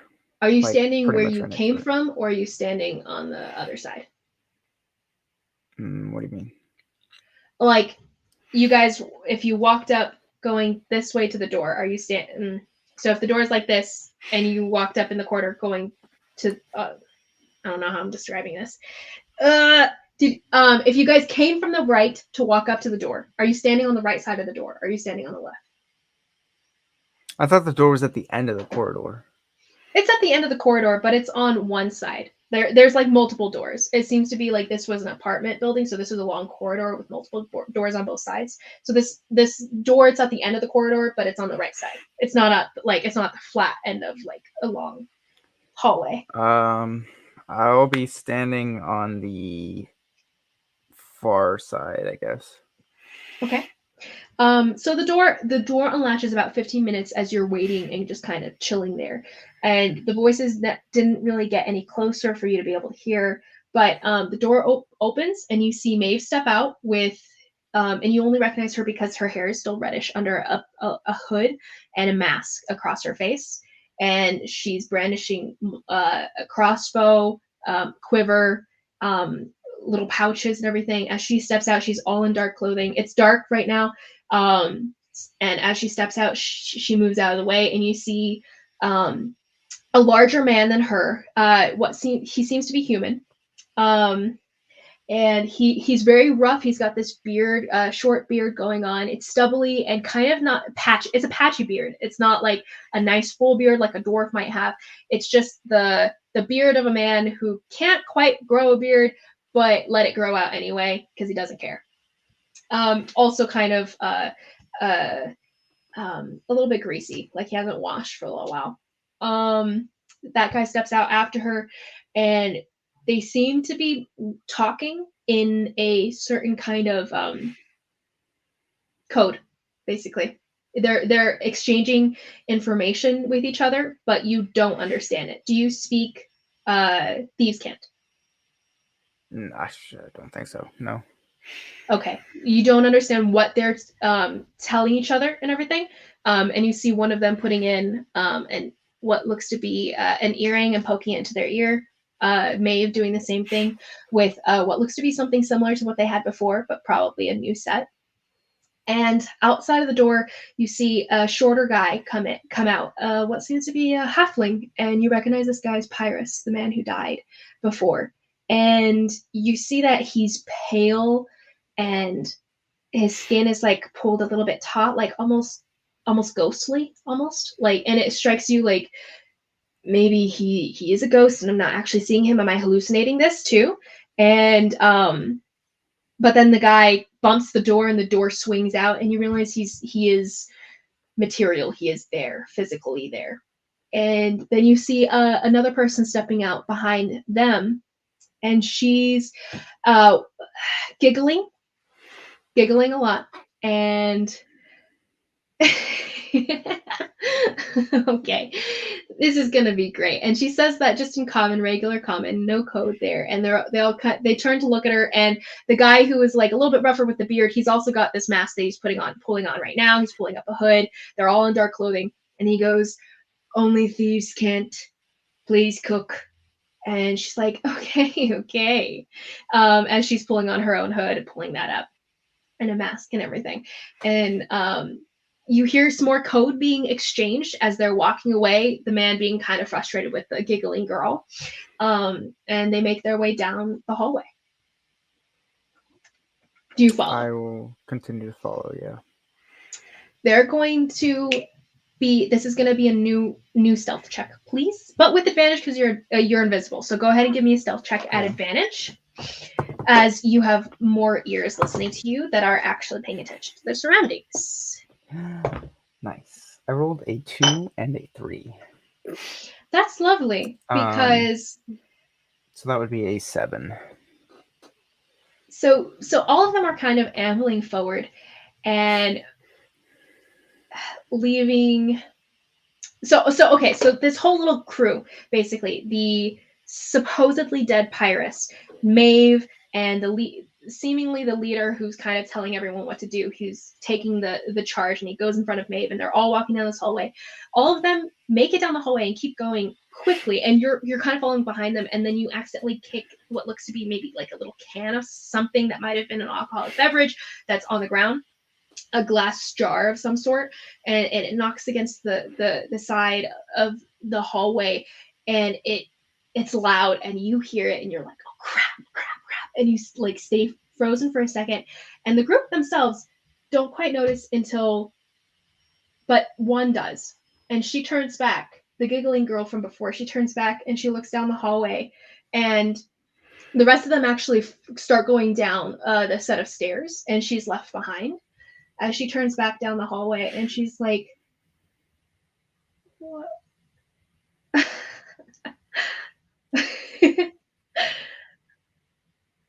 Is there someone there? Who's there?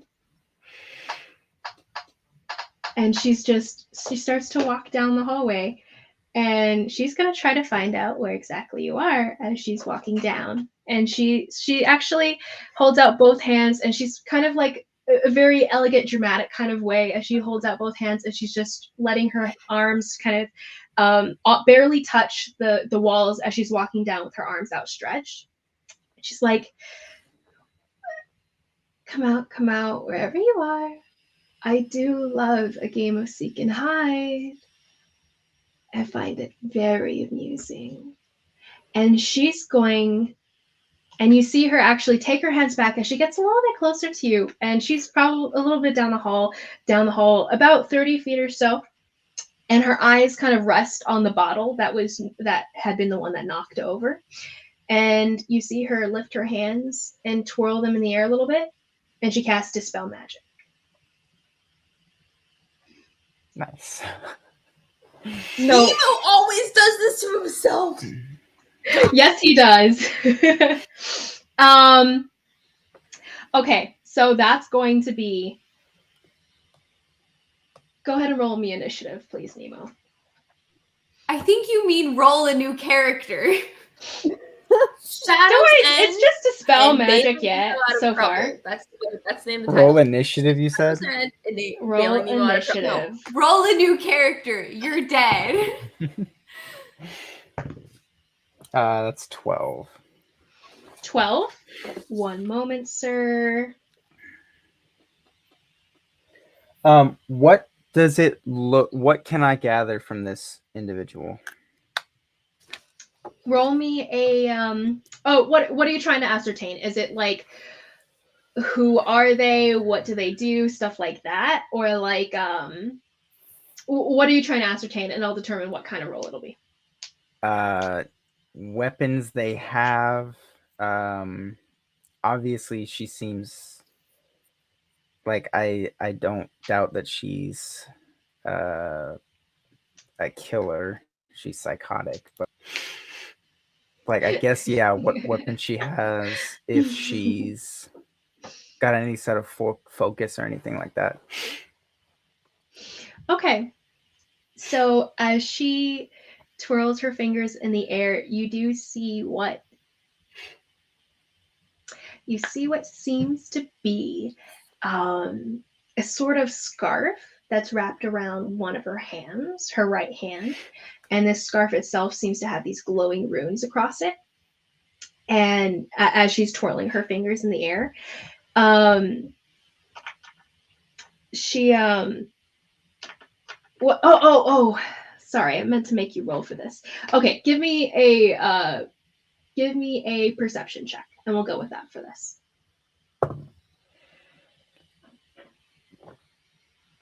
18. Okay, that's good. So you do see that silk scarf with the glowing runes. That strikes you as probably something magical that she's holding. One moment. So yeah, so beyond that though, what you see on her, a bunch of pouches. It's kind of hard to tell what exactly is going on with her, but she seems to have a very eccentric style. Like she's wearing dark clothing, but it's all mismatched. It's like patchy. It's like some scarves that don't quite match other scarves, but they're dark, but the patterns are really clashing and kind of funny. In the dark it wouldn't matter so much, but here in the light you have a little torch light that's set up in the corridor. And it strikes you as just funny. She's got what look to be little burns along her arms, and weapon wise you don't see anything beyond the little scarf that's wrapped around her hand, and what looks to be basically just writing along her arms, and like there's just words. There's the burns on the on the upside of the arm, and then there's just these words written on the inside of her arm, like tattoos maybe, or maybe it's writing. It's hard to tell, but there's just tiny script written on in her forearms of her arms. And as she begins to cast, what did you roll? 4. A 4? No. Oh, initiative. What? Oh, 12. 12? Okay. So as she starts to swirl her hands, and you can see that she's starting to cast a spell, you have a moment to react first. I'm in the middle of a hallway with nowhere to go, right? Mm-hmm. She wasn't trying to surprise you necessarily, so she doesn't get surprised in this because she did it slowly. She was playing with you as well as she can. So you do get a moment to react before she casts the spell officially, but you can see her starting to do it. Is there a door open anywhere in this hallway? There are 2 doors at the end where they came from. You guys started walking down. There's basically doors every 10 feet or so. So you have 2 doors right next to you, 2 doors a little bit behind you. Yeah, but are there any that are open? None that are open. Into? So literally. Actually, roll me a d4, and if you have one, any odd, you'll have an open door.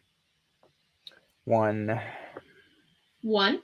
Okay, so right a little bit behind you, you have an open door. It's close. It's about 10 feet away from you.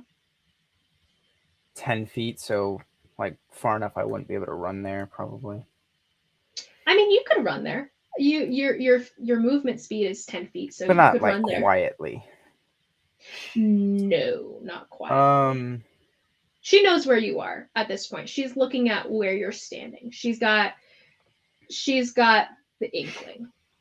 She rolled a natural 20 as a side note. She still doesn't know someone is there, though. No, she knows that you're there. She is absolutely assured of this.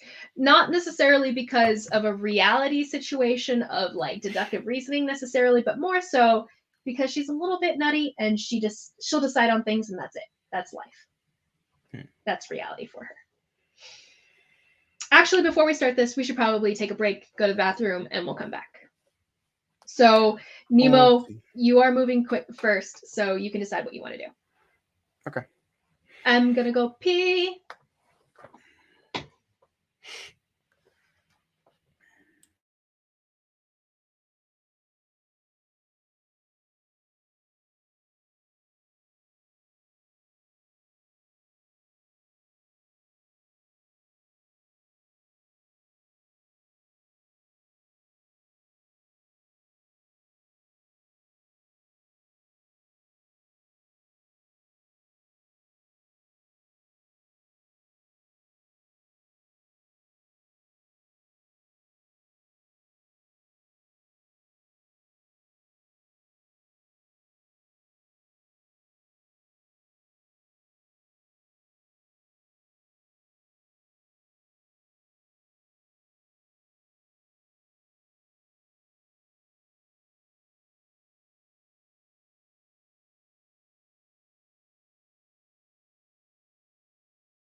Hello.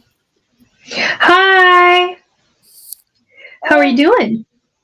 I'm good. I'm not as stressed to talk to my dad anymore. Still kind of stressed. Okay, that's good. That's good. But hopefully it happens. No, Why are you stressed? Yes, it will. I'm gonna talk to Anel's gonna use the koala to talk to her dad. Talking about your real life dad, and I was like, "Oh boy, what are you talking about?" Like, He's gonna be a Not her granddad. real life dad. what? What'd you say? He's gonna be a granddad. Actually, that's what Anala has to Nala's tell her dad or father. your dad? Both. Ah! Me and Anala are both pregnant. Hilarious. Surprise. Surprise. With Jaskier's baby. Just kidding. You whore! I will beat you. The tea that is being boiled right now. Oh, you would die so quickly. I would. Man, that didn't even have an The effect on only the one of DM you- either. The only one of you that stands a chance against me is Kanari. Because she has the chaos staff now, which deals psychic damage, the only type of damage I'm not resistant to. So she's the only one that stands a chance at beating me. She would Need never I do remind you, I can do 24 points of bludgeoning damage in one punch, which is, I think, almost enough to kill Nemo. I think I could kill Nemo in one round. I'm pretty sure any of us could if we really wanted to. Liz, do you know how many hit points Nemo has? Not off the top of my head, but it's not very many.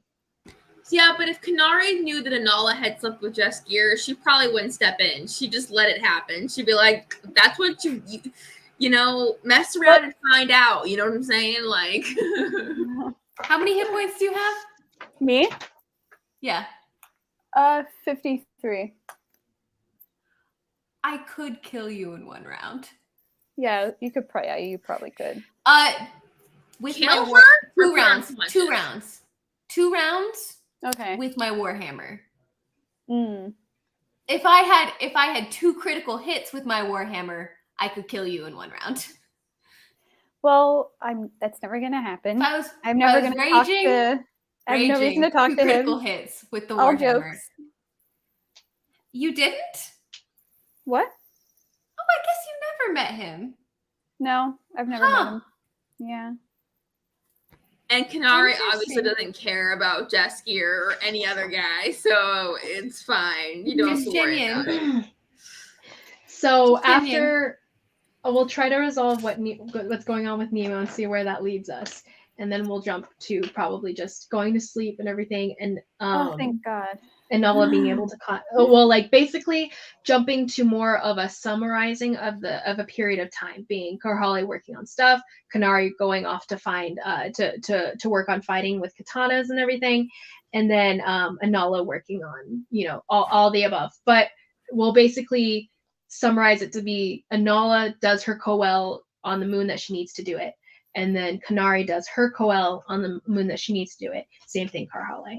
And we'll just roll through and do some crunchy rolls after the fact, I think. But we'll hit the conversations first so that we can do that. We can always do the roll. We can always do the rolls post. Not Post post, but haste. like Actually, Oh, DM, I think I meant to text you about something. I'm I going don't to know why, text I it to you, can't by the hear way. anybody. So, in a minute. Thank you. So keep an eye out for that. Nemo, hello. Do you have your spells? Do you know what spells you have? Because that's important. Okay, so Nemo, I'm gonna try to we're gonna try to roll through this encounter you're having with this trick as quickly as we can. Okay, so we'll try to go through it so that we can hit other things tonight. Because I want to hit Anala's conversation with her dad and Kanari, the Coel flower stuff. I really want to hit all of that tonight. So we'll see if we can. But we will. But yeah, so Nemo, this girl, she's there. And she's she notices you, natural 20, but she doesn't seem to care to tell her group that, because it's like I don't think he can hear. You can't hear? I don't think so. I think that's what he said. Nemo.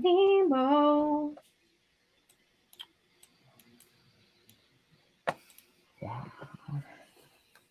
Can you guys hear me? We can hear you. yes. Okay. I don't know what that was. For some reason, I couldn't hear anybody. But okay, I'm back now. Okay, so this chick, she seems to be pretty from what you can tell. She's kind of covered up with the hood a bit, but she's got these bright like almost reddish brown eyes that like gleam more red in the orange flickering torch light that's coming from down the corridor. And she's, she's playing things in a funny way, because instead of contacting her group, when she initially noticed that there's someone here, and there definitely was someone here with a natural 20 that she got, she instead turned around and was like, this is interesting.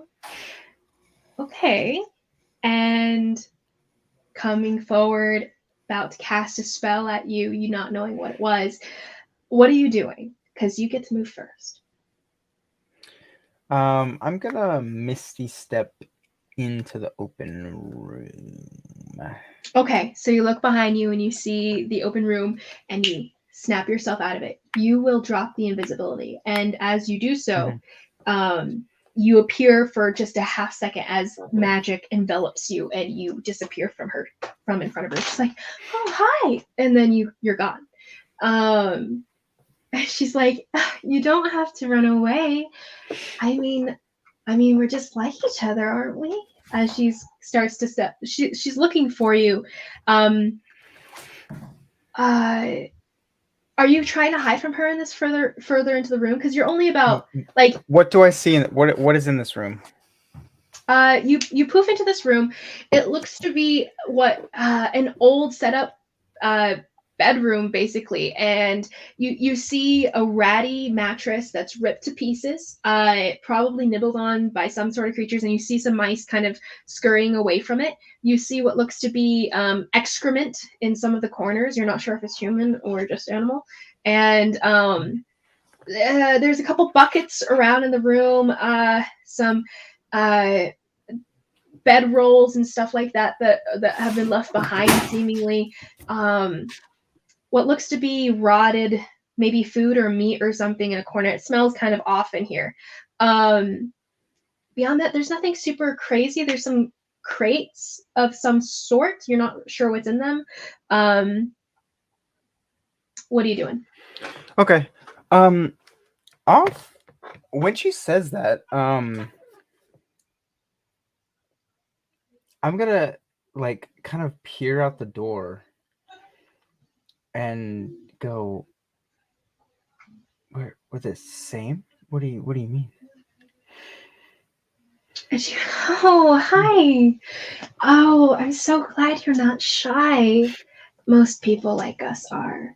And she's kind of like crouching down a little bit, and she's not so, like taller than you or anything, but she's crouching down kind of in the doorway as she looms into your eyesight as you say that, peeking out of the doorway. And she goes, "What are you doing? Why are you following us? That's kind of dangerous around here." I'm not following you. I don't care about you. Oh, but you should. I mean, why? Are you special or something? I mean, my mom calls me special. You can call me Cook. Do you like to cook? It's not cook like cooking. It's Cook with a K. You want to know why? Why? Because I like to cook people. And she casts Fireball right behind you. So she's cast it where she's still basically in range. So, hey, you found a kindred spirit as she casts Fireball right behind you. Are they a match? You know, like it's just twin souls here. Twin souls, man. So as she casts Fireball, the campaign is just about Liz, Taylor making a soulmate for each of us. That's Liz, actually deity pun intended. Do you do anything to stop her from casting the spell, by the way? Upon her casting that spell, I am going to, on reaction, quell her fireball. So she's like, or attempt to quell people. And she spins her fingers in the air, pulls what looks to be two like lines of light, rays of light, tugs at them with magic, and then it coalesces and then explodes from her hands, shooting forward behind you, zipping past your shoulder. But in the moment of her pulling it apart and exploding out, you pull the bluish magic comes out of your fingers, and almost like a haze of a bubble goes around her, shooting little bolt of energy that would have exploded into a fireball upon impact behind you, but does not, as it's wrapped in your energy and magic. But go ahead. So for counterspell, do you have to roll against her, or If it's that's a the same third or level? lower, so it's immediately and because of my ability, I am going And she to casts it at expend. the regular level. Yeah, I'll expend my sorcery points and I'll quell the spell and just Okay. kind of So hold you it, catch hold it in my fingers. and you have this little ball of energy being held at bay by your magic holding it, and it's kind of revolving in hovering in your hand, and she's like, that's just so great, so I'm gonna look at it great. and I'm gonna look at her and I'm gonna say, that was rude. I thought we were getting to know each other. I mean, we are. What is your name? What's so that was your reaction. What are you doing for your action? I am. Hold on, I need to read this real quick to make sure I'm not doing anything wrong. Mm-hmm. What's your name? I really want to know your name.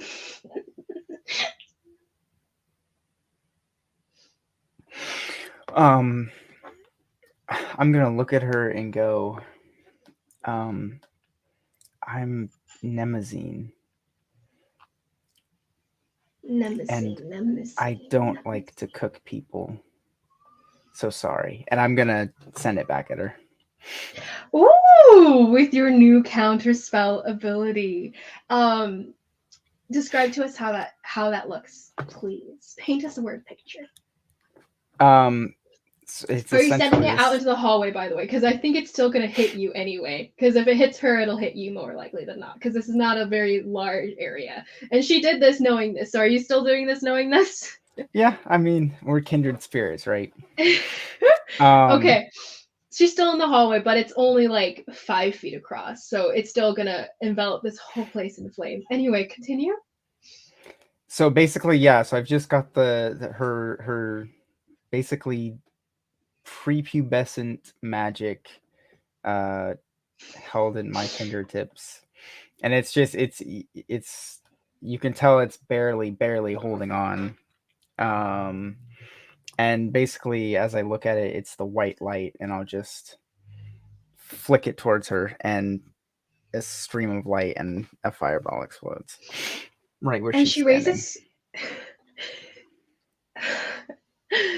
She raises her hand to see about counterspelling it. And then she lowers her hand and she's just smiling as it goes past her and explodes in the hallway, and light bursts out, and it's been pretty dim so far and you couldn't see her quite well, but as she's enveloped in fire and the fire flames burst toward you, which go ahead and roll me 66, please. It's 8, isn't it? Oh, it's 8. Yeah, that was off the top of my head. I couldn't remember what it was. 86 fire damage. She's going to jump towards you, actually, to try to jump out of the way as you guys are done trying to jump away. Yeah, it's a dex save, right? Mm-hmm. And she pushes forward toward you into the room. As she does so, so she raised her hand and everything. She just let it pass by instead of trying to counterspell it, even though she could have. And she's like, I really like you, as she jumps forward, not even paying attention to the fact that there's an explosion going on behind her, but she jumps and puts her arms around you as she's trying to jump out of the way. And that's going to be a failure. So go ahead and roll the 8d6 damage. Yay. What was yours, by the way? Did you fail your... Failure. Yep. Yeah. that tracks. As she wraps her arms around you, and she is catching flame as we speak. She does kiss you, and she kisses you straight on the mouth. Hold on, let me finish these before you distract me. We'll see if she dies in your arms because she's insane. Well, she's immune to fire. She's resistant to fire, I would assume. Don't kill her. We need them. They're. She's your soulmate. You can't kill her. Like, let it happen. She's resistant to fire damage. She's now gonna die we way. Two dead people that are like attached to him. Hold on, let me finish. I can't think. Crap.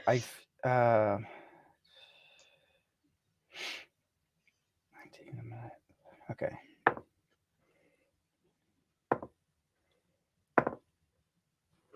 Okay. Relatively low. 25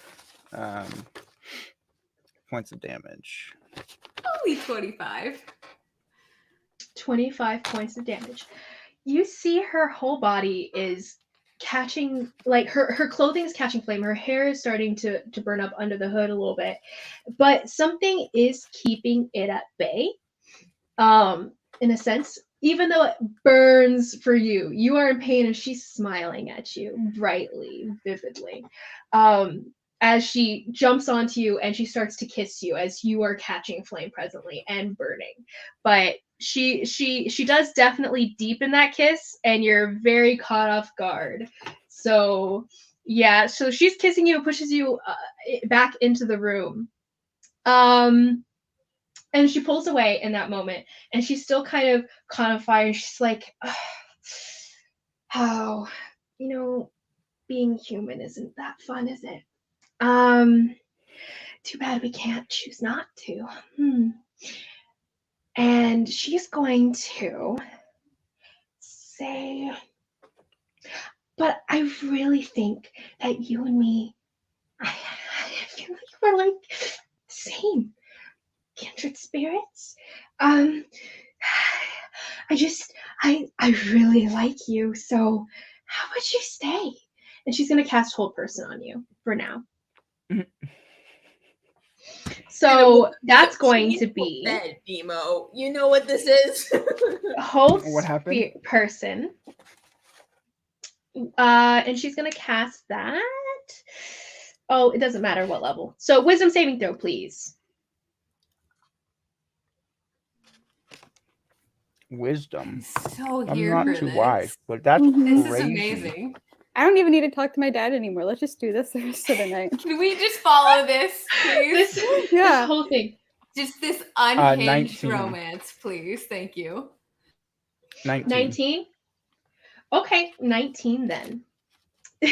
And she's like trembling in happiness at this as you so her magic, it's kind of got this like not green, it's got this kind of reddish yellow flare to it, and it zips towards you, and you can feel it coming on, but before it does, or as it slams into you, you shake it off and let your own magic wash over it and stop it from affecting you. And she's like, huh, that's really great. And she'll, as her reaction, silvery barbs you.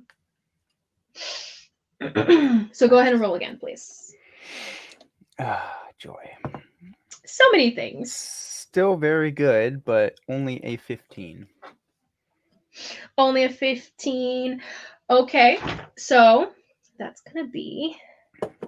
Sorry, what was that? Was that wisdom? Wisdom, you said? Is it wisdom? And by the way, a 15. Defender wins, right? Defender wins when it's equal. I'm pretty sure defender wins. Yes, defender wins, but you're you so you rules, pass. So no. This doesn't apply. Like we stick to the regular rules in. If you're talking about if her save is 15, that means the spell save to be saved from the spell is that number. Yeah. So defender wins. in essence. So you pass just barely, and she's like, "That's so great!" And the magic itself that went out at you to make sure that the spell stuck bounces back to her, and she glows a little bit. Yeah, so she glows a little bit, but that's her action. What are you doing? I'm gonna ask her who she is. On a date? Yeah. Please. I told you, I'm Cook. Do you not listen to me? Do you not like listening to me? I heard who you are, but I heard your name, but who You don't are you? care what you don't listen to me when I talk. So that means you don't care about me, doesn't it? That's I what it heard your means. name, but I'm asking who you are. You're clearly Cook not is human. my name. Wait, I said I was human. Do you think I'm not? Do you think I'm crazy? No. Why would I be talking to you if I thought you were crazy? I don't believe you. You must think I'm crazy. No. Why? If you think I lied to you and you think I wouldn't tell you my actual name.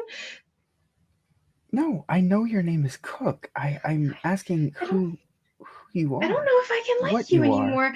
I don't think this. It was nice to know you, to be honest. I think we had a wonderful run. I think what we had was wonderful and great, and it was a wild ride. It was hot, as she's still on fire and presently burning, by the way. At the end of my, or like the end of my whatever, I'm gonna reach into my bag and I'm gonna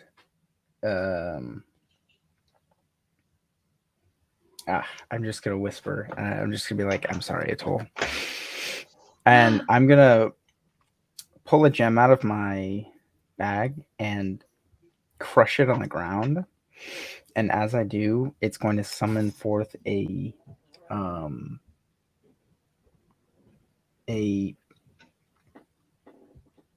putrid spirit, an undead spirit, essentially. You can depict that how you will. It looks different to every person who looks at it. I'm not sure how it looks to her. To me, it looks like a toll with basically ooze like falling off of her. You see almost the same hallucination that you saw dead Atoll with the red spot of blood on her stomach appear before you. She's still wearing just a simple brown dress, and you see just black goo coming out of her eyes, dripping down like tears, and she's just standing there. Like she shapes in front of you, manifests out of the bluish energy, and turns into what you know to be Atoll. And standing in front of you, what does the spirit do?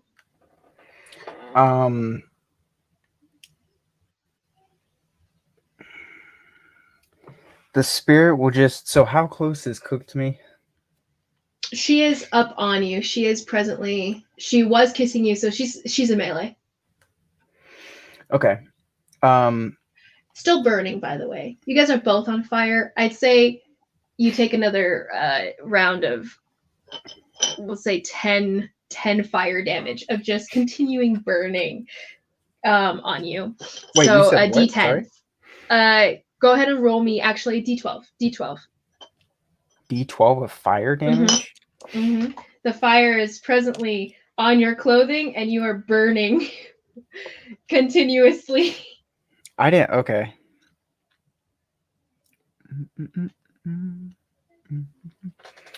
This is just from the past few rounds, because like the fireball happened and I just didn't think about having you roll continuous fire damage because you are literally on fire. Okay. So she must make a Constitution save. Okay.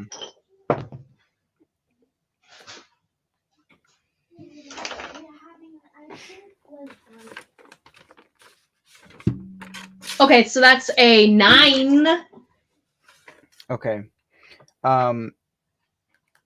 She is now poisoned.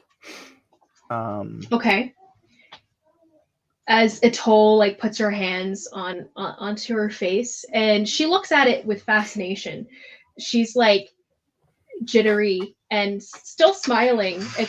She's like, "Hi, mom," as Atoll's putting her hands on her, and she is presently poisoned, so that means she has disadvantage on all ability checks, correct?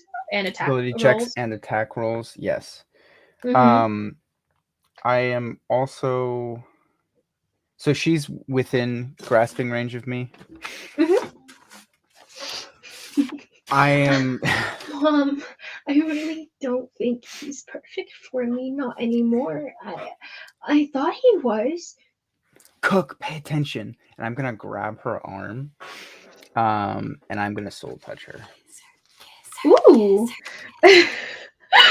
Okay, that's gonna be a charisma save, right?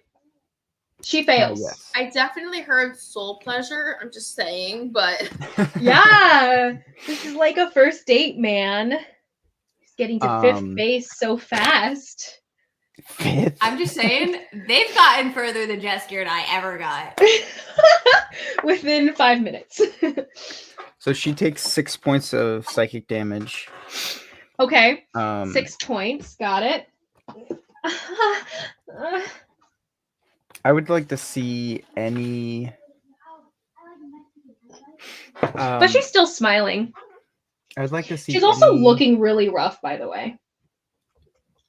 I would like to. Oh, really? She's looking rough, you say? She's looking rough. I would like to see. Oh, this is so hard. I would like to not be here for this. Dang it. I would like to see. I would like to see any magical effect that's on her. Okay. Any magical effect. You feel the effect of what you know to be. If I can find my papers. What you know to be powdered power. Which you didn't know until you knew right then. Carly, what does that do? It's like fantasy crack. What does it do? Okay, she can't tell you. She can't tell you. She can't tell you. She told me before, did she not? metagaming, folks. I told you. No, she told me at the end. Like later, she didn't tell you what powdered power was. You didn't ask. She ask. told me what like all of them was. Sharp sugar. Were. I told you. You asked about sharp sugar. You told me sharp sugar and like 3 other ones. I told you what it is. I didn't tell you meta what it does. Oh, okay. And I'm pretty sure all I told you it was like fantasy crack. Okay. Powdered power. Okay. That is fine. Beyond that, nothing. She's a druggie. Okay. As she... Okay, fine. We can see if it works.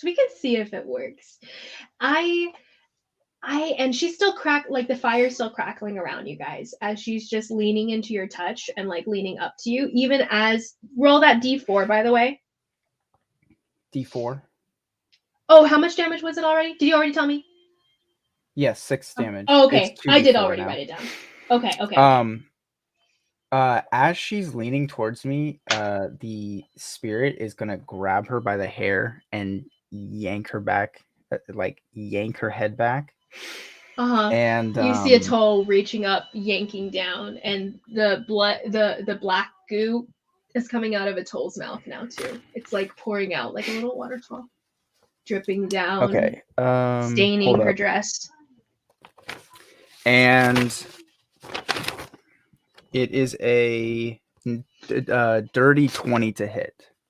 Dirty 20. Definitely hits. Okay. I mean, I think we could really work if we tried. Maybe we could go to counseling. Maybe we could talk to a priest. I mean, Okay, she if takes you really want to get married that soon, I understand. she takes 8 points of for thematic. I'm gonna have it just as like I don't know what type of damage. It's technically supposed to be slashing damage, so if she has any modifier for that, but just from the whipping back of her neck from the spirit, she takes 8 points of damage.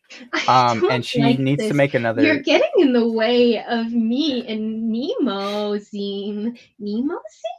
Nemozine. So She needs to make another like Constitution saving throw. She is going to use her action. So this is your next action, right? This is your next. No, the spirit takes its turn immediately after mine. Oh, It has the same initiative as me. Got it. What was it? Constitution save? Constitution saving throw. And I 5. believe she has 15. disadvantage because she's poisoned, correct? Oh, thank you. Same thing. 15, actually. Same exact roll. 15. I think mine is a 16. Ha ha ha Ho, ho, ho, ho, ho. ha. So she is now paralyzed until the end of her next turn. She's now paralyzed. She's like, I don't. And like she stops speaking at that moment. And she's paralyzed and burning. Go ahead and roll me a. As long as you're staying in this room. You are all still on fire. The room is on fire. The building is presently burning. As well You're as just that in love with each other. Room, the whole building. you went into a room. The whole building is on fire. You guys are on fire. It still caught you. You guys burned. So you guys brought the fire in with you, and it's burning through the door because everything's old and dilapidated. Now granted, the building isn't made out of wood all the way through, kind of thing. The walls are made out of stone, but the floors are still made out of wood. As she is. And you start to hear screaming at this point, by the way, and people are moving throughout the building. Like people are realizing it's on fire. Okay. As she becomes paralyzed, I'm going to get out from under her. And and the spirit is holding her with it, and like you see Atoll's like hand start clawing into her chest, like just a spectral hand pushing into her chest, freezing her. As she does that, I'm gonna roll her over, I guess, or like off of me essentially, and I'll go in and I'll kiss her again, and I'll be like, or before I say that, I'll be like, "This was fun, Cook. I'm glad I got to meet you," and then I will soul touch her again. Well, I assume because she's paralyzed, so it skips her turn. Is she gonna do anything on her turn? Can she do anything? I don't think she can, to be honest. If she's paralyzed, she can't move, she can't talk. Okay. So well, technically it's till the end of her next turn, so I know combat rules are weird, so technically at the end of her turn she's unparalyzed, but Okay. Well, at the end of her turn, so now it's your turn, right? What are you doing specifically? That's you what kiss I'm doing. her and she's like, "Oh, you're leaving so soon?" And what is your action? I'm gonna soul touch her first. Oh, okay. So bonus action, got it. Yes. She rolls that Constitution saving throw, and that's gonna be charisma. It's charisma saving. Sorry, charisma, and that's gonna be a fail again. Same roll from last time, actually. Also, Nemo, you take 7 points of fire damage from the room 7 burning. Points? 7 points. She takes it as well. Okay. I would like to see her remaining health. Remaining health, she has 24 hit points. She is really rough right now. She is many burns, 2nd degree, 3rd degree burns presently. She's turning blackened skin a little bit around the edges. Oh, to be loved like this. All right, for my action, I am just going to cure wounds on myself. I am going to. Okay. That's the end of your turn. So Yes, I'm gonna main command action, this. regular action. You're gonna what? I'm just as I get up, I'm gonna just say, I'm sorry, Cook. You weren't supposed to be a part of this, and I'm gonna tell the spirit to keep her there. And I'm going to run out of the room. Okay. Okay. Do And it. the next turn is the spirit's turn, right? What does the spirit do exactly? Hold on, I need to make sure I don't keel over next turn.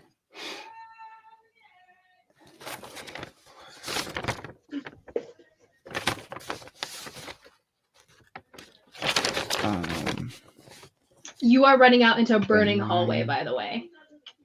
She's gonna say, no, don't go. I don't want you to die.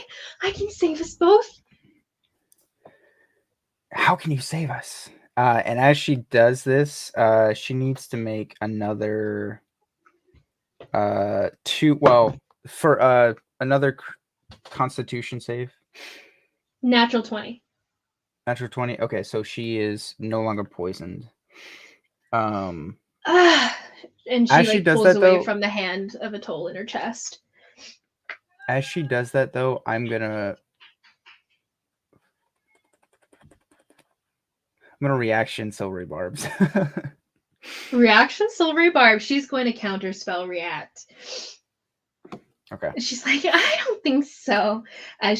So you send out this bluish energy, and she's going to react counterspell, and that's a lower level anyway. She doesn't have to roll or anything. Okay. The undead is going to attack her, though, for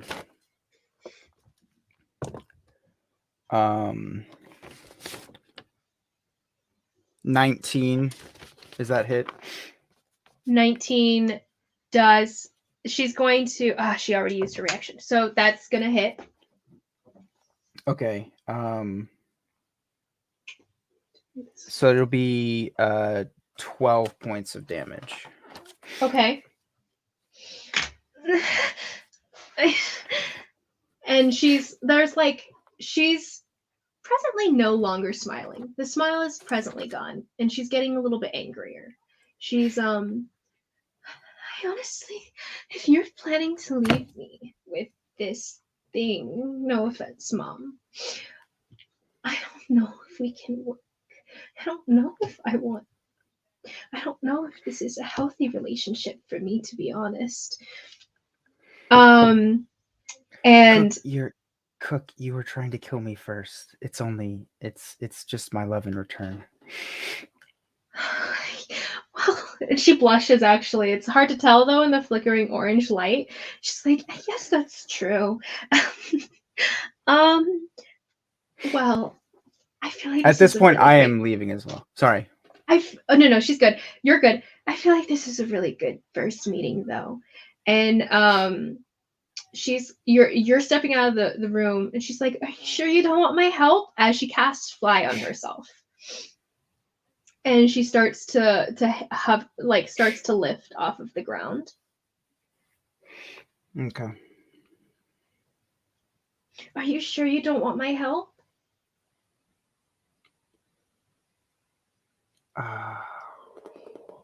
Yes or no, my dude? She's offering. How would you help me? I'll fly you out of here. And she like angles toward the window. So outside is complete flames. Like, the hallway is definitely on fire. The stairs are definitely on fire. As you stepped out into the hallway and look down the hallway and everything is on flame. Like, you have that like circle of flames. You will be running through flame. You get out. Yeah. Take another actually I will roll this. 4 points of fire damage. Okay. I'll run back to her. And she'll hug you full on hug you, and she'll definitely plant another kiss on your mouth straight up as she pulls you backwards, and she's gonna throw you guys out the window.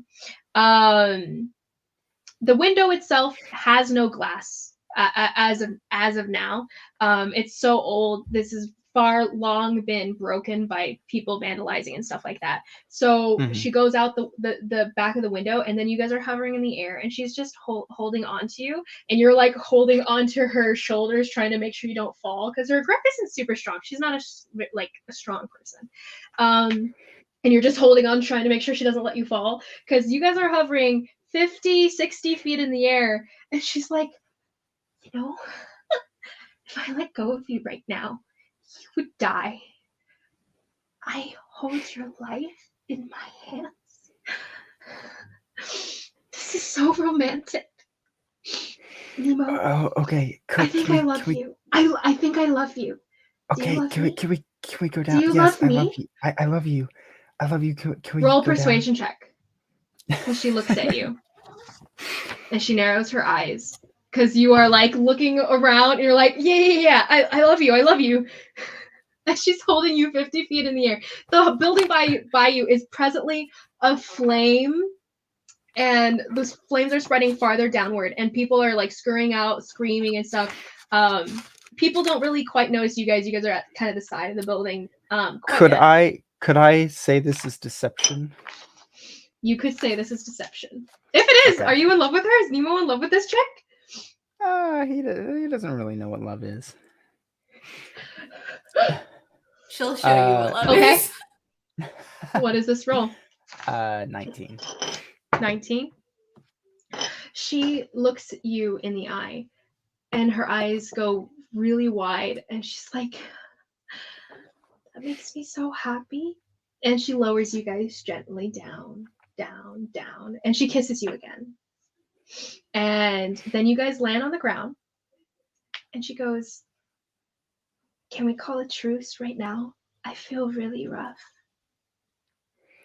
I'm like in a lot of pain, and if you love me, we should call a truce. I won't hurt you, you won't hurt me. Right? Yes, Cook. I guess.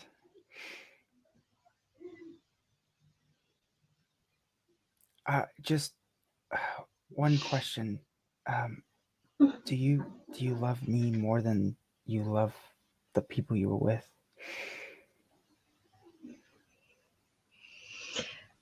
I mean, I don't really love them. I mean, we're coworkers. I wouldn't say that. You have nothing to be jealous about. But I'll see you soon, okay? I'll see you soon. Where should we meet? Where's a good date spot? We should go on a date in. You Cook. Yes? Look at me. Yes. Nobody can know. And people are this. screaming, and people are like trying to put out the fire and everything. And you guys, like, the glow of the flickering flames and stuff is reflecting off of the planes of her face and everything. And she's pretty. She's very pretty. And the mask is gone at this point. Cook, nobody can know about this. We can't do a date. Not with your friends are gonna try and kill me. Wait, why do they want to kill you? Oh, well, I guess you're following enemies with them. Oh, that's awkward. I mean, even you tried to kill me, right? They are my friends. Well, I guess that's true. Love is shown in very odd ways. Okay.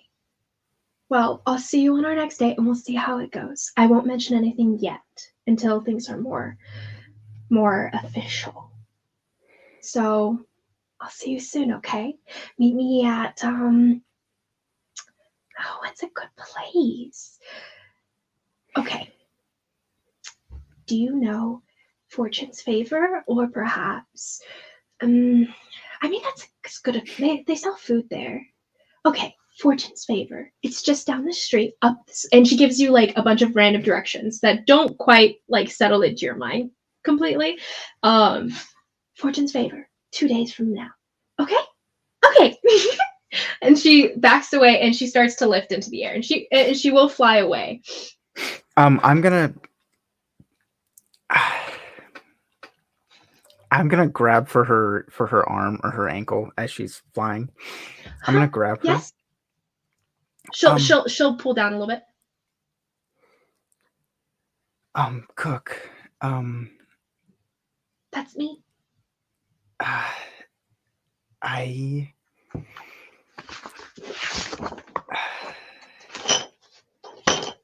Choose your words carefully, Nemazine. They might be your last. I oh my gosh.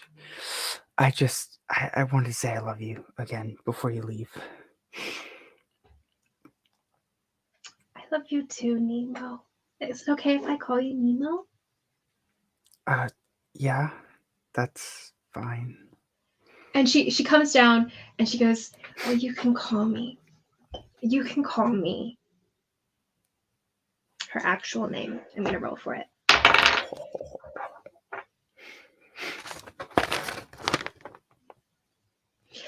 You can call me friend. Saffron, specifically. Friend. Saffron. Saffron. Full name. But my closest friends and lovers call me friend. And lovers. I'll see you soon. And she pecks you on the forehead, and then she'll drift away, flying very quickly. She's also so many burns all over her body, man. Like, she's in pain, and so are you. You are in pain. Actually, as she's leaving, like when I said that, I'm gonna cast Cure Wounds on her. Actually, and she's just gonna giggle and and as she flies away. Well, that was an interesting evening.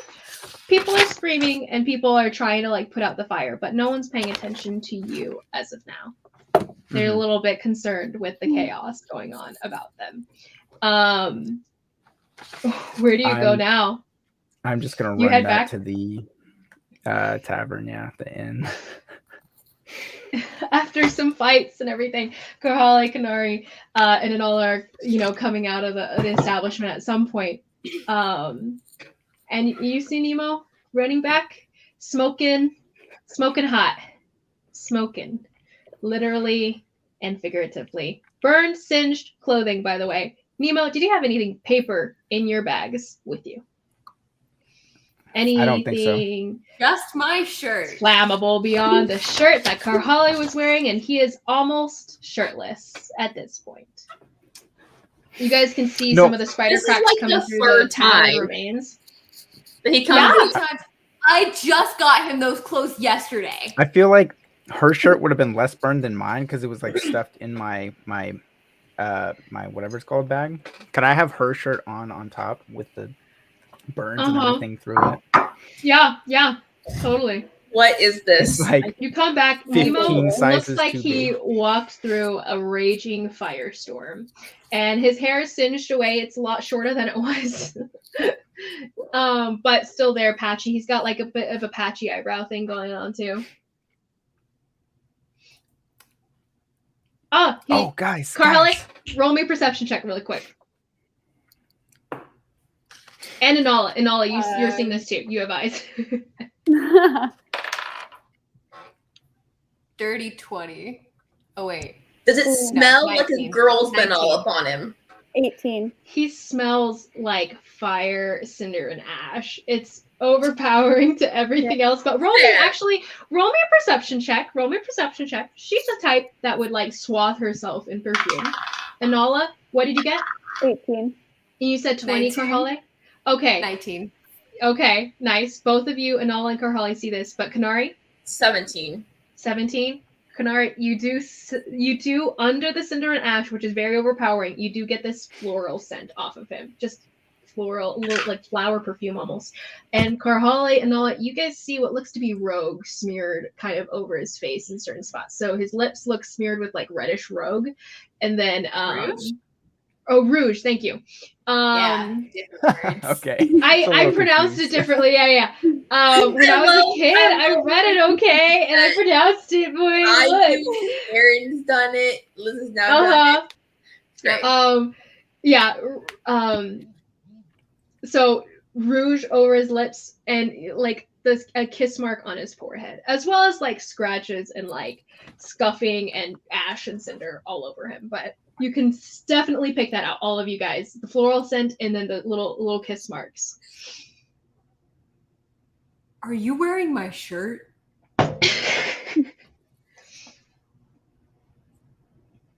Oh, inconvenient. Sorry, No, my family just got home, so my sister had a very important question. you're good. You're good. Nemo, are you wearing my shirt?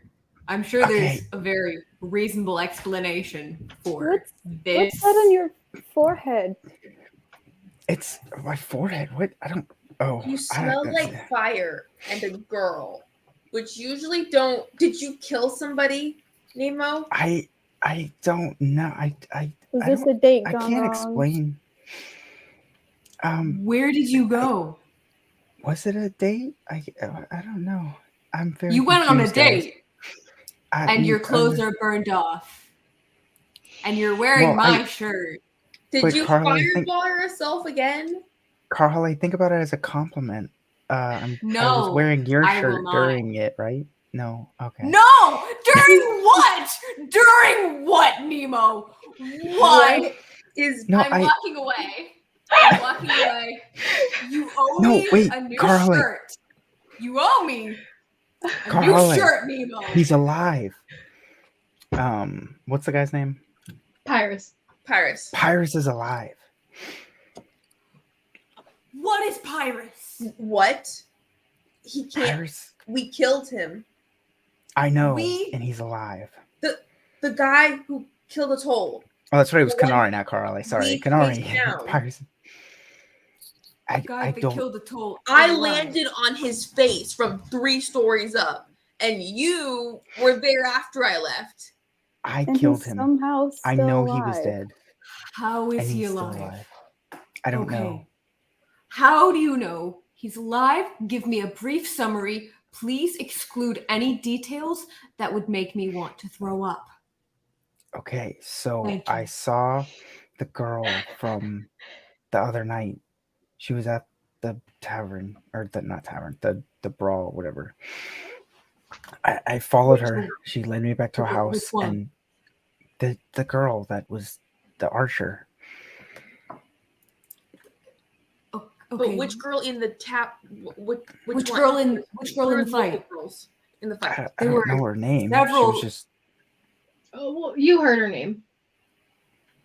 And you knew what she looked like. She had a scarf. You could say that, you know. I think she was the one that did not acknowledged. She was referred to as Maeve multiple times. Yeah. Okay. And was it the one that Anala fought? Mm-hmm. Okay. I was what you didn't clarify anything about that, so I was. But anyway. Yeah, and I followed her back, and she, like, I went back to this house, and they met up with another guy and a girl and Pyrus, and then the other girl like kissed me, and then hold on, what? It was I don't. She just kissed you out of the blue. Can I have my flask back? I feel like I'm gonna need it for the rest of this story. I finished everything. Make sure it's not empty, Karhale, because I was about to say he's probably a little. Why did you follow her in the first place? Because I need to know where they are and what they're doing. How did you know she had anything to do with it? She was the girl. Was she there? Was she one of the other ones? She was the archer that night.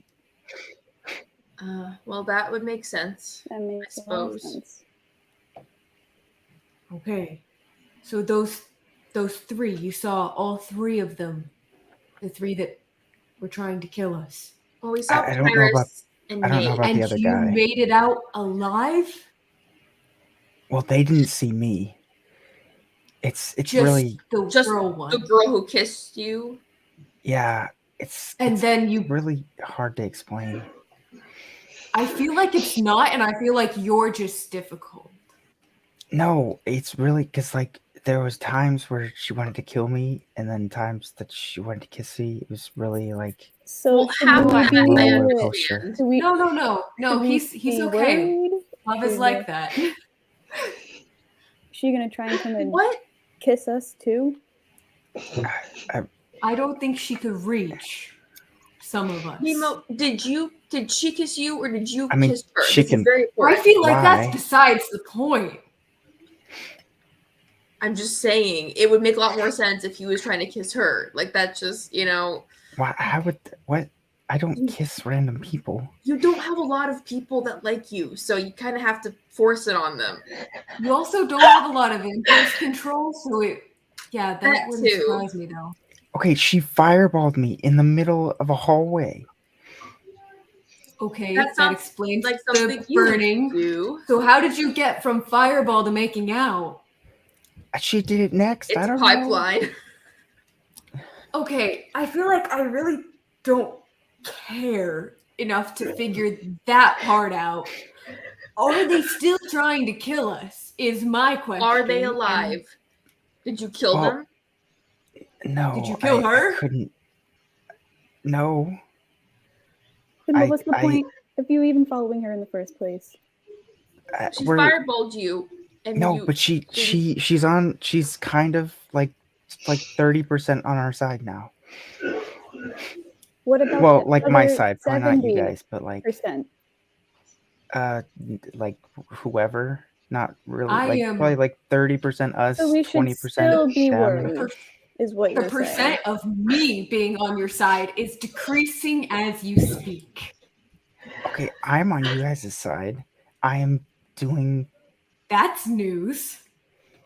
So did you Okay, if go I had there killed her, just nothing would have come out of it. If I had killed her, Right, but- nothing would have happened. Did you go there just to show them that we know who they're at and lose the element of surprise and leave? Like, was that the whole point in going? They didn't see me. They don't know who it was. They don't even know She that. does. The girl. Yeah, but like I said, she won't tell them. I'm sure. And you know that. You know her so well now that you know You guys that she see won't tell smoke the rest. rising at a distance. Like you guys can see it coming over some of the houses and reflecting in the moonlight and everything. But there's like you can see a big fire happening little ways away. Marshmallows? Okay, I need to get to work. You can talk to me while I work. You have a job?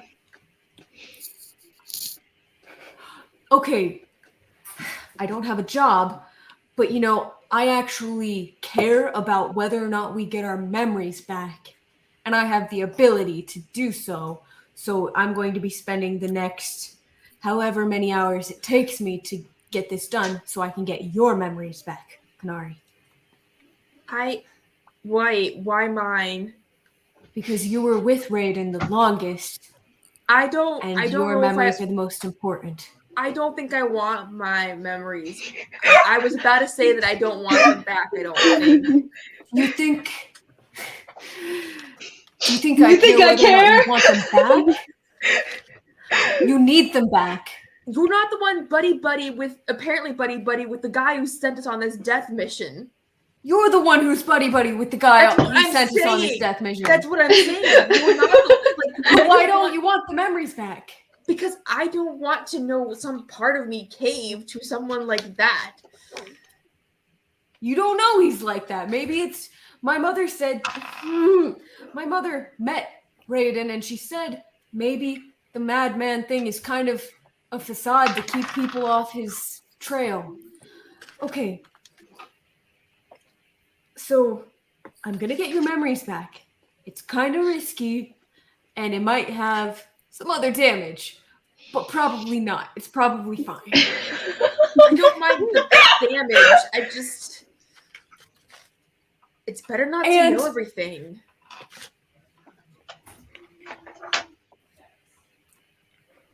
I wish I didn't agree with you on that, but I don't think we have much of a choice. And about the whole us being wanted thing, I may have gotten that sorted out if we can get the Kellen ambassador to lie for us. So Yes, let's send Flamio Hotman over here to do that job and see how that goes. I know you were being sarcastic and mean, but that was actually my plan. I figured it was, but do you see why either he's going to wow the pants off of him, not literally, Nemo, or he's going to end up thrown in jail, decapitated because he's he took someone who was he apparently just made out with somebody who was just trying to kill us. So my expectations we didn't for him make are it. pretty high. Right. No, so that means the guy who's not against us is going to out. hate him by the end of it. That's how this works. Guys, can we pause time? We didn't make out. Clear the I'm sure you didn't. You can still taste the ash in your mouth. Her burning lips falling off in your... We're walking. I'm going to work. Okay? Where am I going? Where are we going? I'm sorry. Back to the inn. I rented out a bit of their kitchen. All right. And I'm going Fine. to make just watch your back. the storming potion, and one of you can stay in there with me if you want, but I'm not planning on sleeping. I went to the fight to blow off some steam, and I'm going to be working. And I'm not to be disturbed.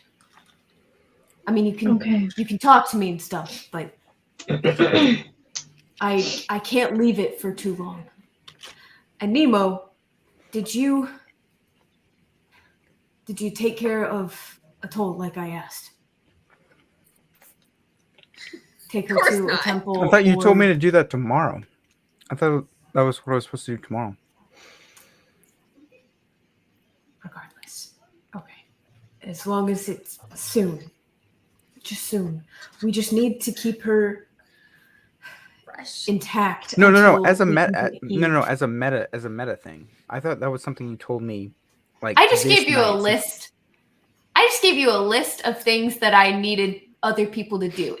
I had a whole list of tasks that the party needed to do. No, but I'm so saying I split them up between you everybody. Just gave those to us today, like a few hours ago.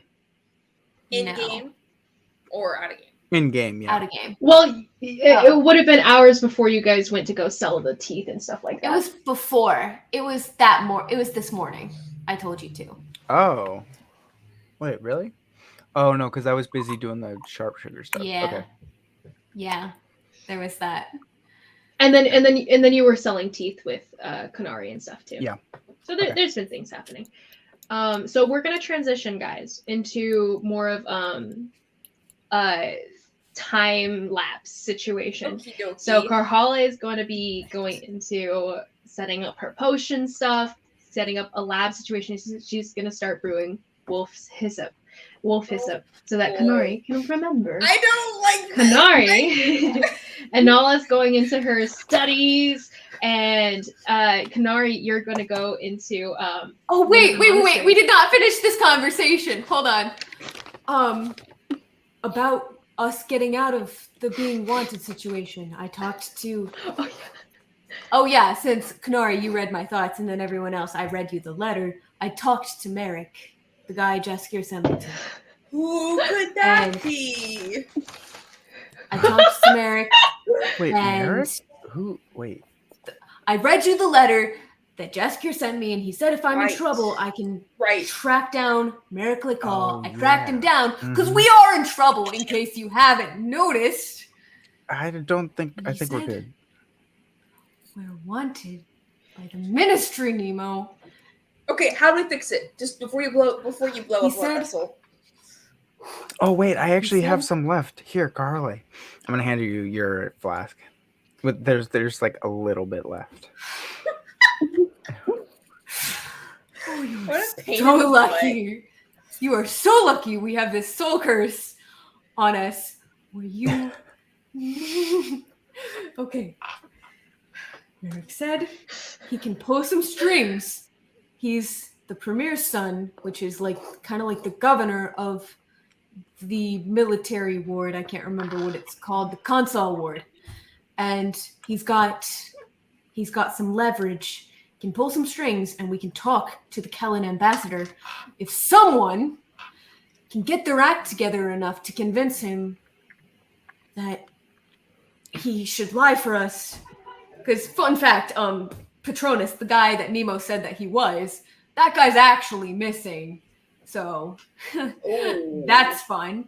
We could try to convince the ambassador to help us, maybe in exchange for helping him track down his son.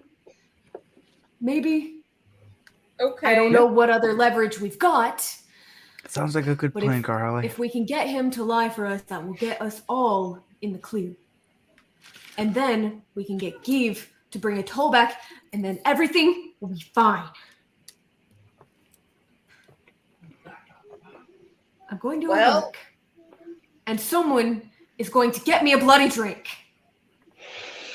And she's going to walk away. Stalking away. Okay. So, as we you're good. But transitioning into this, Nemo, what do you want to do for the next basically 12 days or so? Give or take. Kanari's going to be training, Karhali's going to be brewing, Anala's going to be researching. Anala will have some extra time. I would get whoever's free. Whoever is free, I would get them to take a message to the Lake Hall household in the consul ward for me, telling Merrick to meet me at the inn that we're at, the White House, the Penny's ward. I'm going to try and find any remnant or underground church-esque for Jareth. Jadith? Jareth. Or Janora. Jadith, the goddess of chaos. Yeah. Okay. Other than that, take care of Atoll, and I need to get more gold from Karhale because I just blew half of my reserve fighting what's her face. So yeah. You did? On what?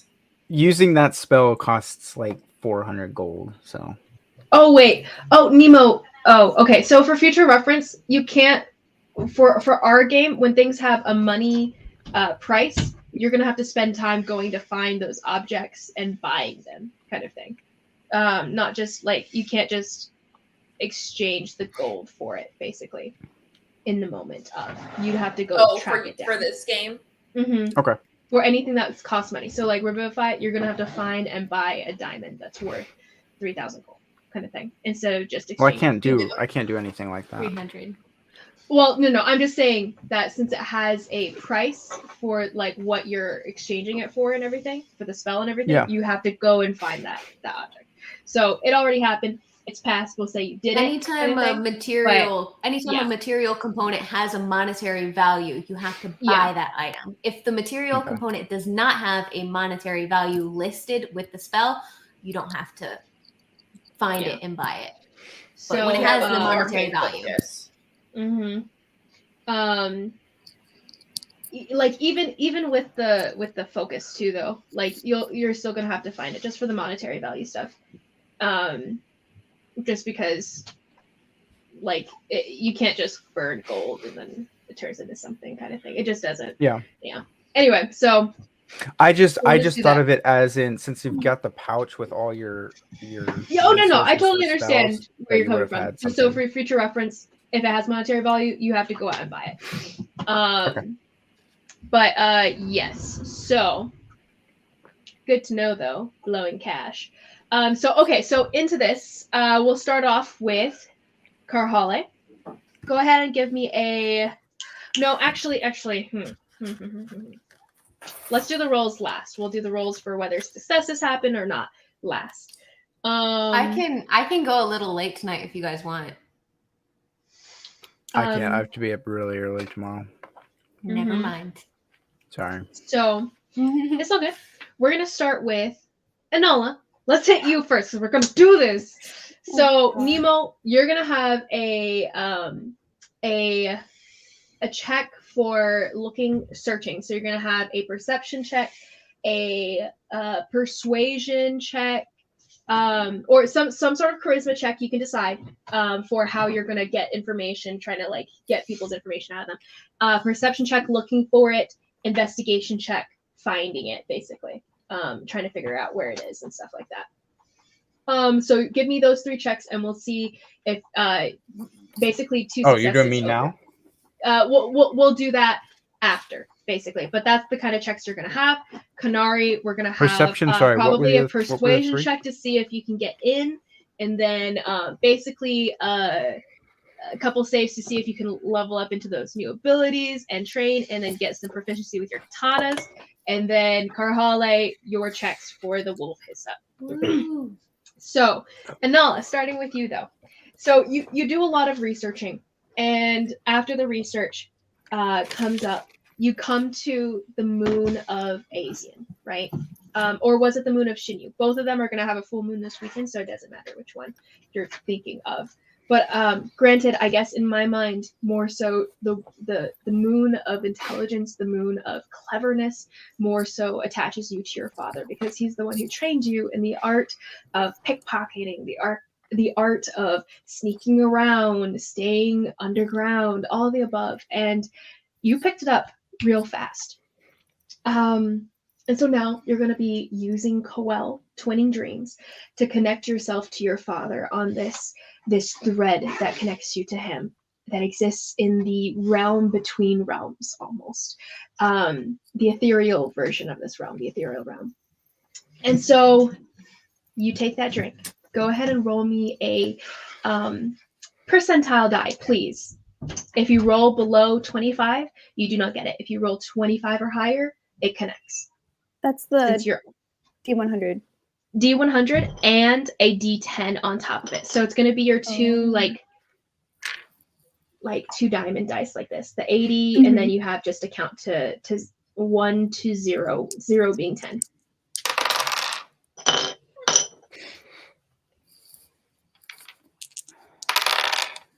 can see. Okay.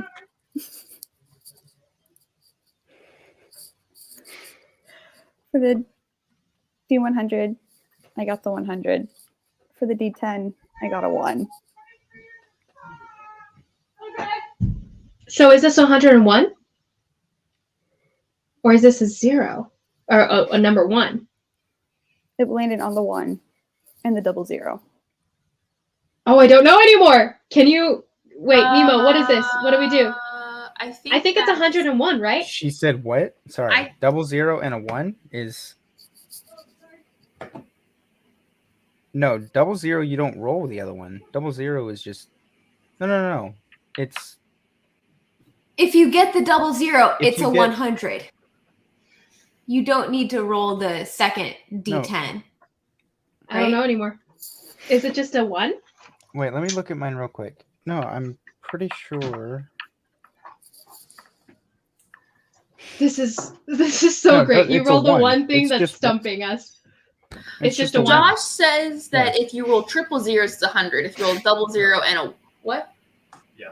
And if you roll 00s and a 1, or if you roll like the 2 zeros and then the third 0, it's 100. If you roll 2 zeros and anything else, it's 1 through 10. If it's 2 zeros and a 1, for instance. Dang. But then how would you get a 10? You roll No, a it's- 10. The 10 is The just... 2 a zeros I and a see. 10. And then where's the 0? Well, because look, I'm so confused. okay, there is a 0 on a 10-sided dice. Uh-huh. Or a 10-sided Yes. dice. It means 10, Yes. right? Yes. So if you roll 2 zeros Uh-huh. and a 1, it counts as 1. Uh-huh. If you roll 2 zeros and a 0, Oh, it counts as 100. I see. because if you roll 2 zeros and a 2, you couldn't do 200. Right. Okay. Yeah. I'm pretty sure it's a 1. Yeah, I think it's a Yeah. 1. That makes sense. Okay, so the Twinning Dreams doesn't work this time. You can buy another one and pick up another one. Hey, it's just the first night. You have a second night to try it with the same odds. Do you want to? You can see. You can probably buy it off of Carhale or Canary, or buy it from one of the places. You would have time. You could go back to Durlan. He had a bunch. The same guy we bought it from earlier. He had a bunch. Okay, so mark off made that 45 gold. Mark off 45 gold, and that'll just be for another 20 dreams, and we can have you roll again for the next night. Come on, we're pressed, buddy. Okay, if you were a cleric, that would have been awesome. Yeah, that would have been amazing. That would have been dude, literally crazy. It would have been a crazy roll for a cleric, man. Okay, ready? Which is funny because your One other more character time. is Here a we go. cleric. Shake that for us. I know. No one look at me while I do this. Okay. I'm Dice not gods, kidding. bless her dice, please, just this once. Just this once. My goodness. We really can't Roll catch a break, 100. Karen, can we? Roll a 90. Roll a 98 specifically. 98 specifically. Yes. Okay, I rolled a 30 and a 4.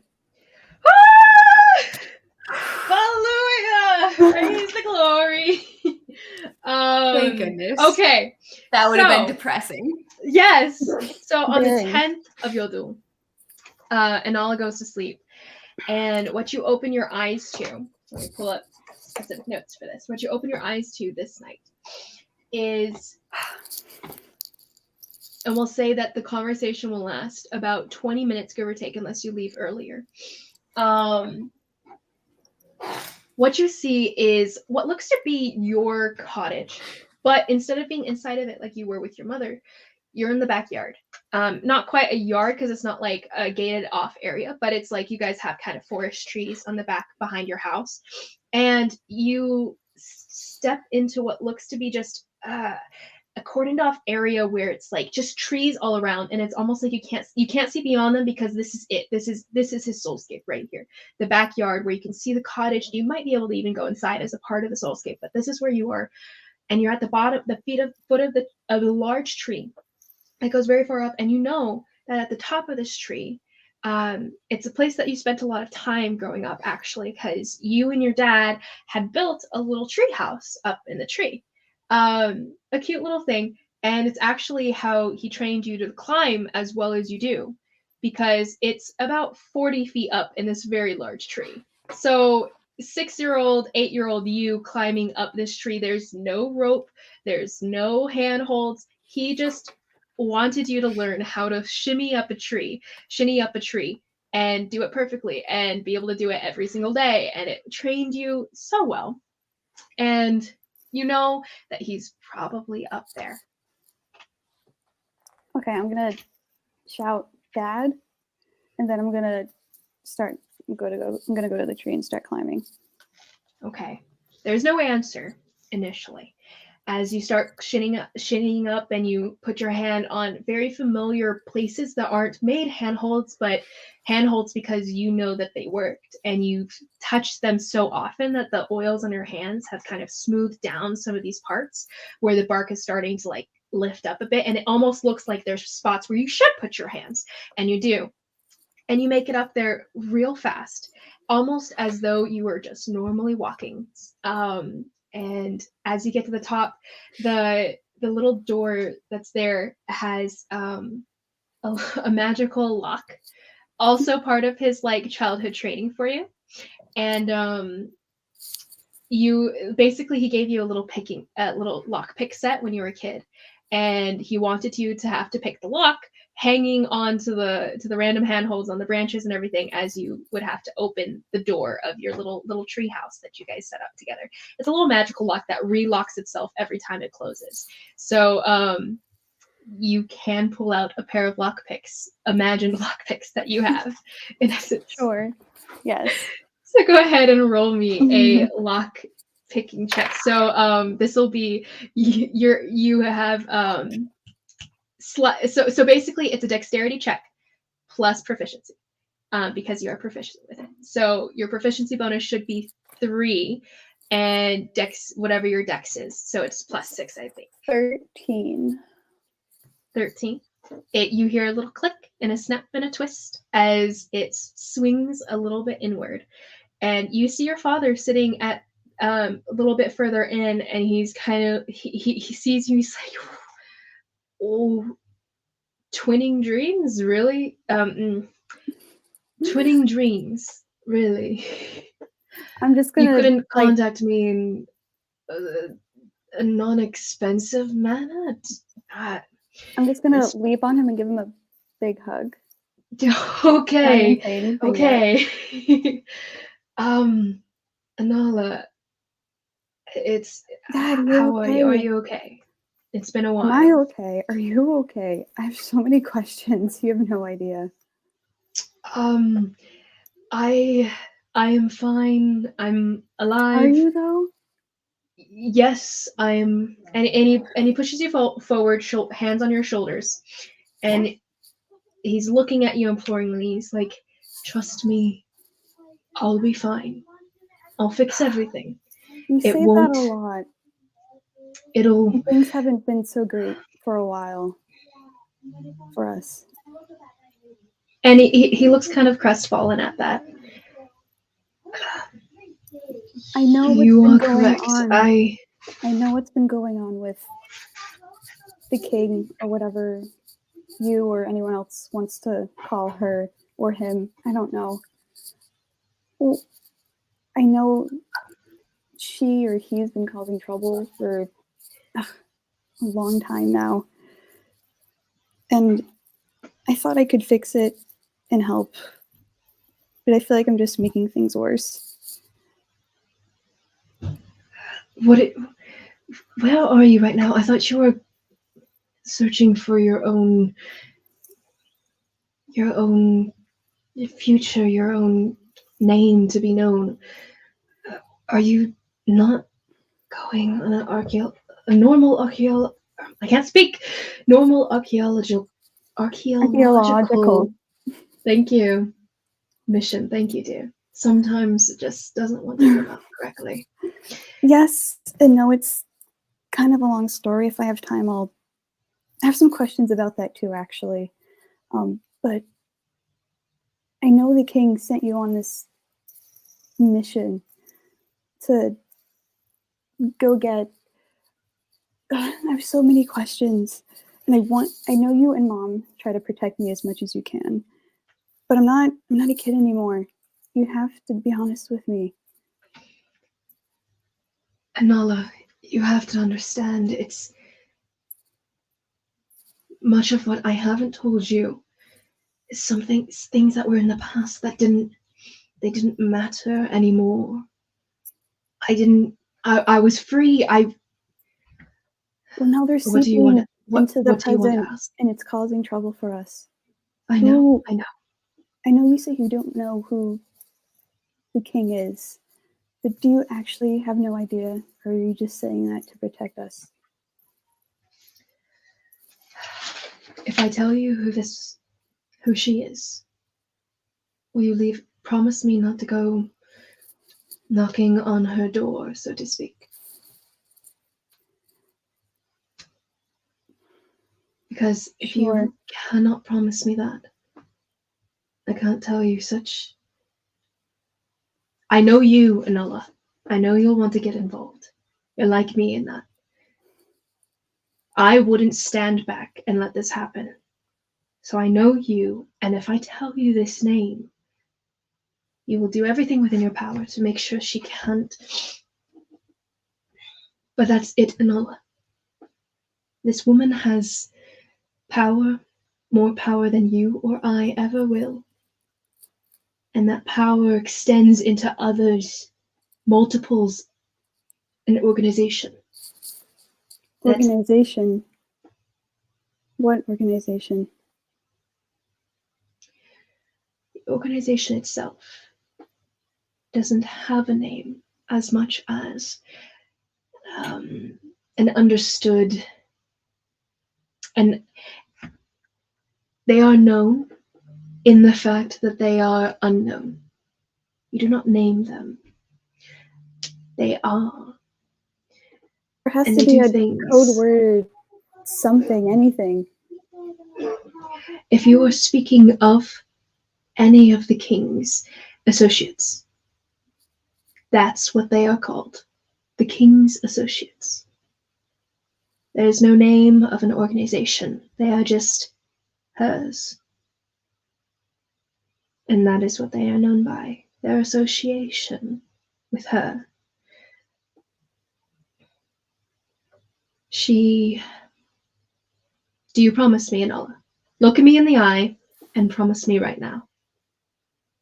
If this what it takes for you to be honest with me, I'll promise anything.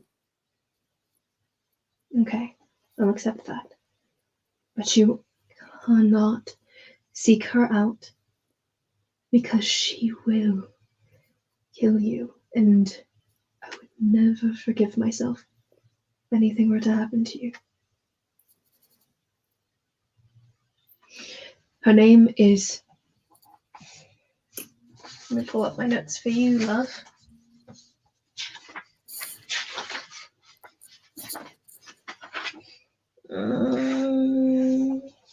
Okay. Anticipation. Okay. Do you know of the Ruthen province? What do you know of them? The Ruthen province itself, by the way, you know it to be a human province, majorly human, and they're basically well known for training and people. Their export is people, slaves, all the above. Trained soldiers, trained mercenaries, trained artists, trained anything, but they train people, and that is their export. That's kind of all that they do.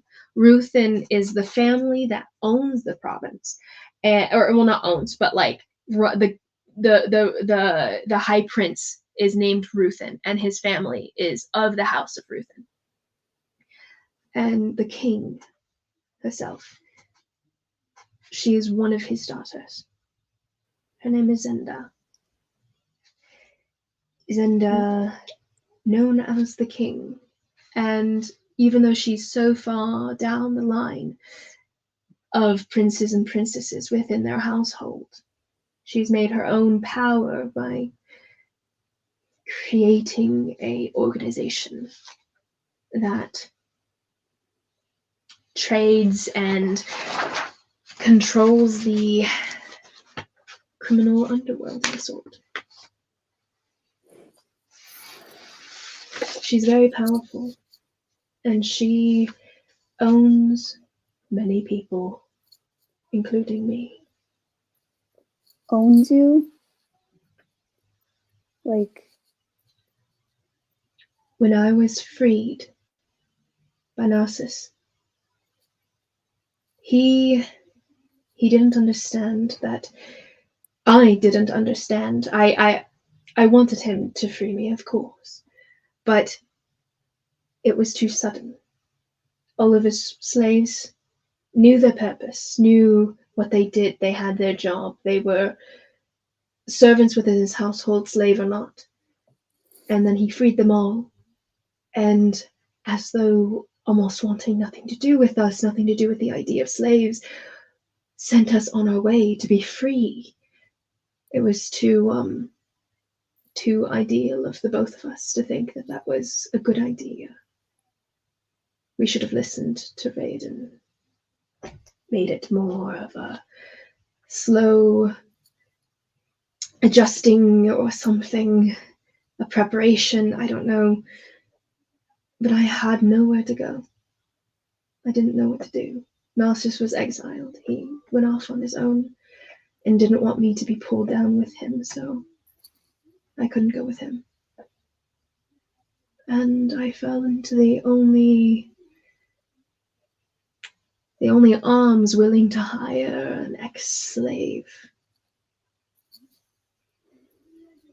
So I worked for her, contractually. She owns me, legally. And there's no way to break this contract? You're stuck with her? Well, I was able to hide for a long time. She hasn't found me for 20 or so years. It's honestly, I didn't think that she cared enough to search for me, but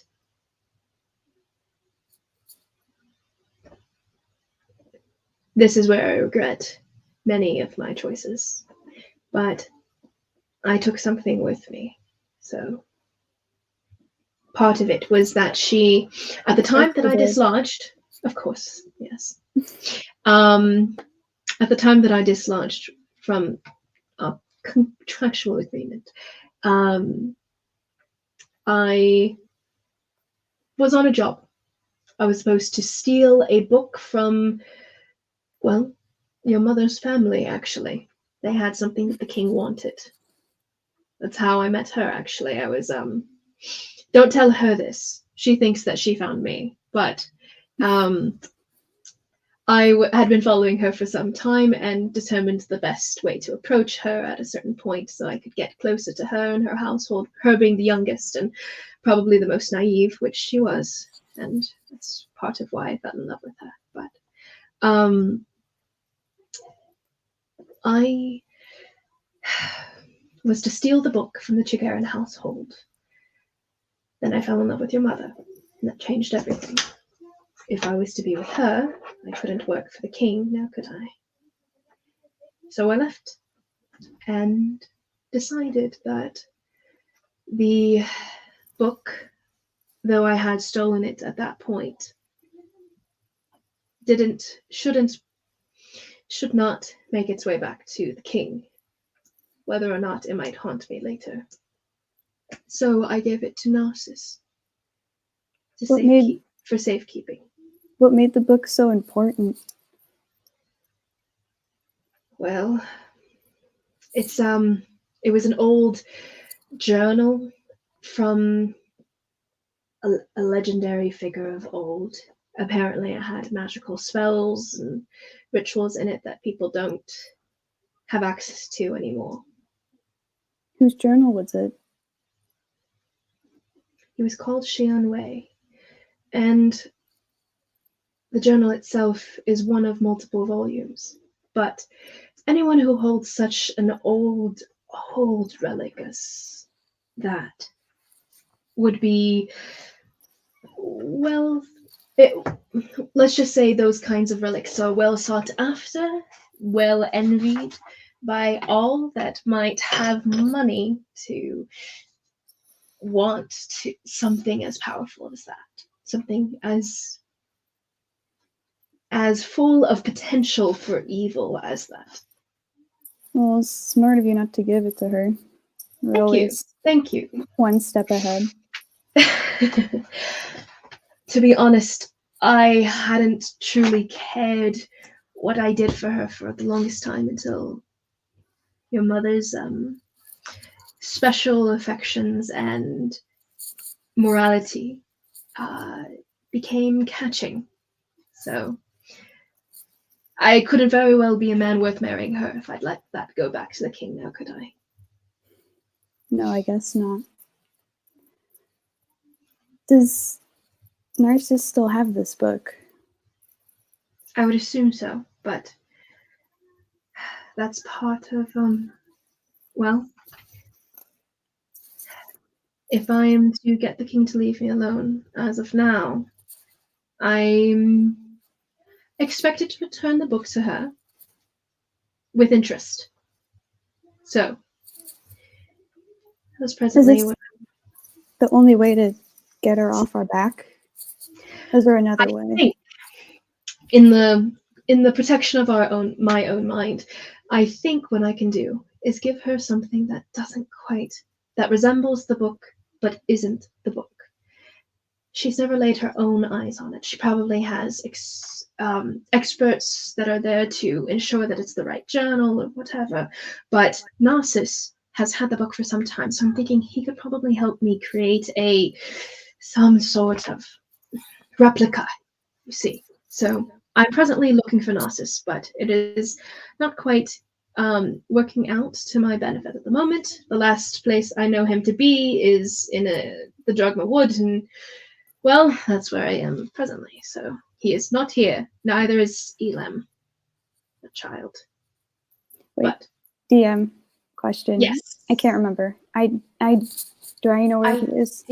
I gave you my maps, and Narcissus' house is marked on that map. So you would.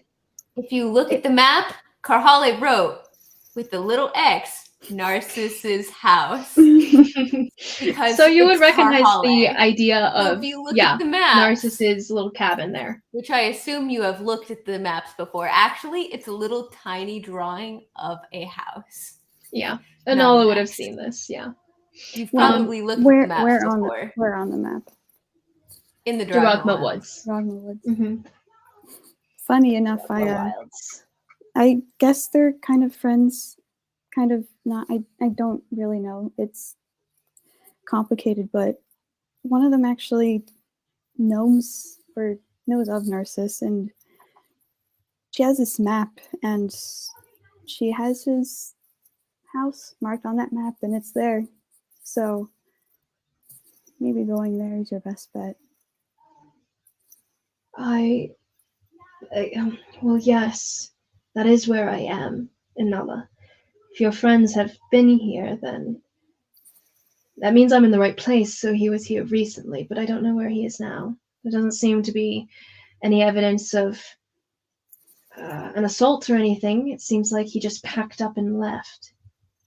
Was he supposedly doing anything else? Would your friends? I don't know. If he's not here, then I will attempt maybe magical means of seeking him out. It's been a long time, but perhaps twinning dreams might still work for the two of us.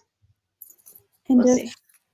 this fake book plan doesn't work, what then? Well, then I take my family and we disappear. Again. That's not a way to live, Dad. I don't want to be on the run. I don't want you or Mom or the twins to be on the run the rest of our lives. You won't be, Inala. I'll take care of this. Trust me. We'll be fine. No offense, Dad, but you've been saying that for a long time now, and it hasn't gotten better. Well, and maybe. I know you're trying your best. And of course I still love you, but it's just not getting any easier. Your mother said something of the same last time I spoke to her.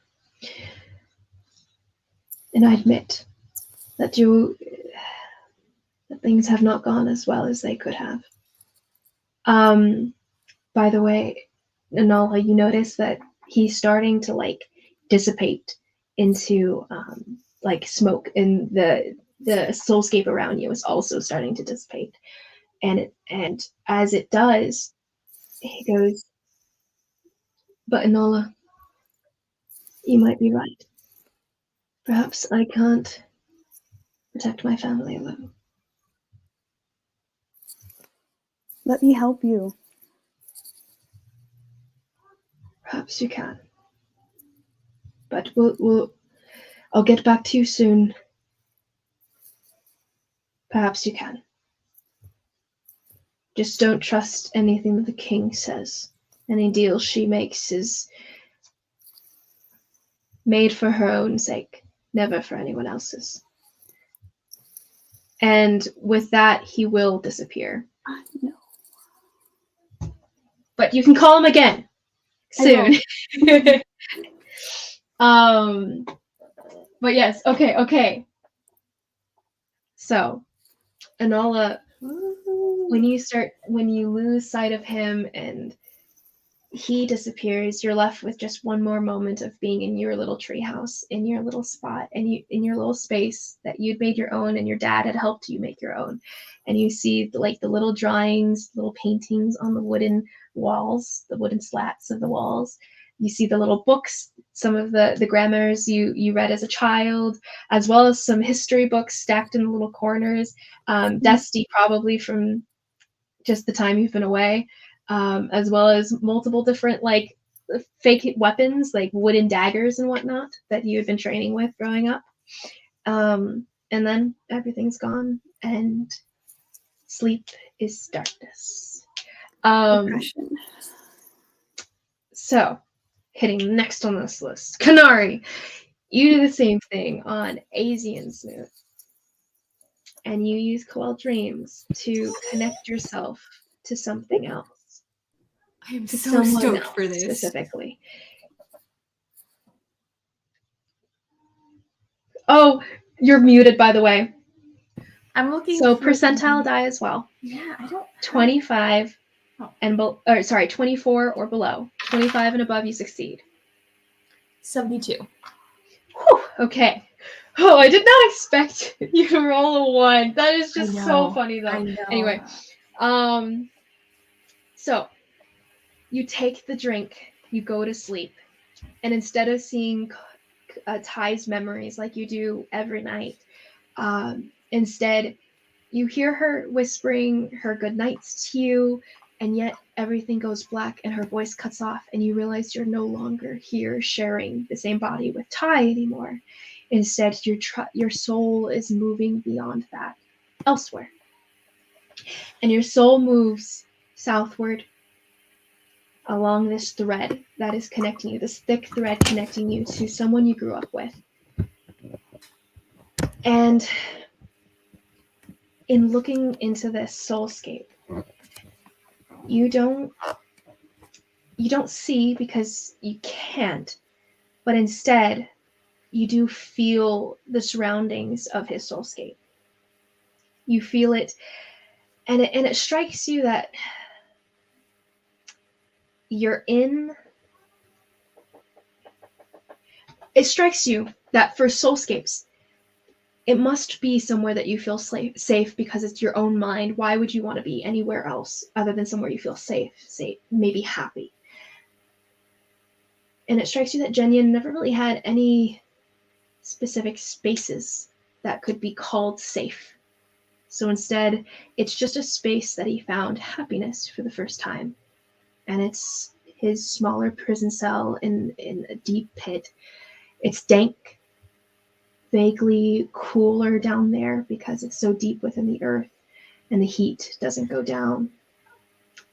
And you're within his prison cell.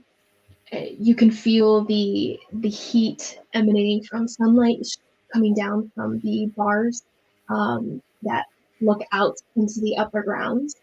You sense Jenyan at a distance,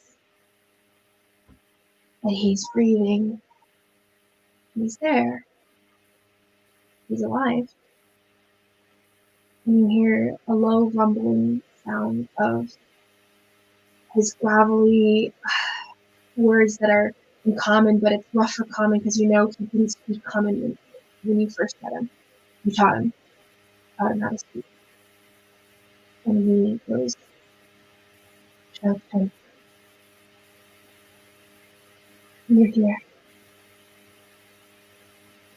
Yes. You're alive. That's good. Xiao-Chen, I thought you were dead. And you feel him kind of move closer, and he's large as you knew him before you left. A lot bigger than you are. And you feel hard, calloused hands take one of yours, and then drop your hand and step back and put some distance between you two. He goes to the far end of this of the cell of where you guys are, his soulscape. I should be dead, but I'm not, and that's all that matters. It's okay. You don't have to go so far. Kanari, I'm sorry. I attacked you. I could have killed you. It's not your fault. You know that. We both. It is my fault, Xiao-Chen. It was my claws that hurt you. It was not your mind doing it, though. I was not strong enough. I did not will it enough to stop it. And I am sorry. And I don't deserve you still. Stay. No, you deserve so much more. I couldn't even get you out of here. I failed at that, and you're right back where you started.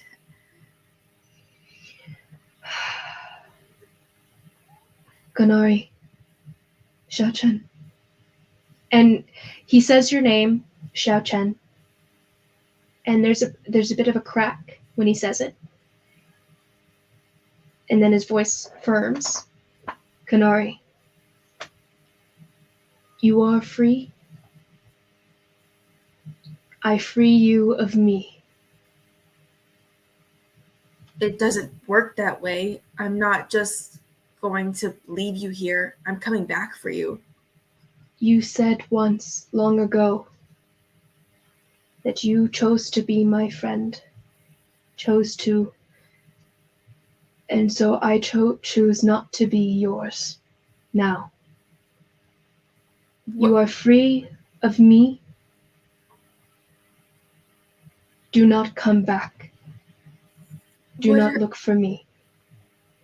No, stop. You don't know what you're talking. This are nothing to each other. You are, and his voice is cracking as he says it. You are free of me. And he says this, and then it's almost, he turns around, and in your sense of it, he turns around, but then it's like he rejected the connection itself. And and you realize that Twinning Dreams starts to dissipate as he has rejected this connection. I'm not giving up. I'm coming for you no matter what you do. And he says, I'm sorry. Don't. And that's all.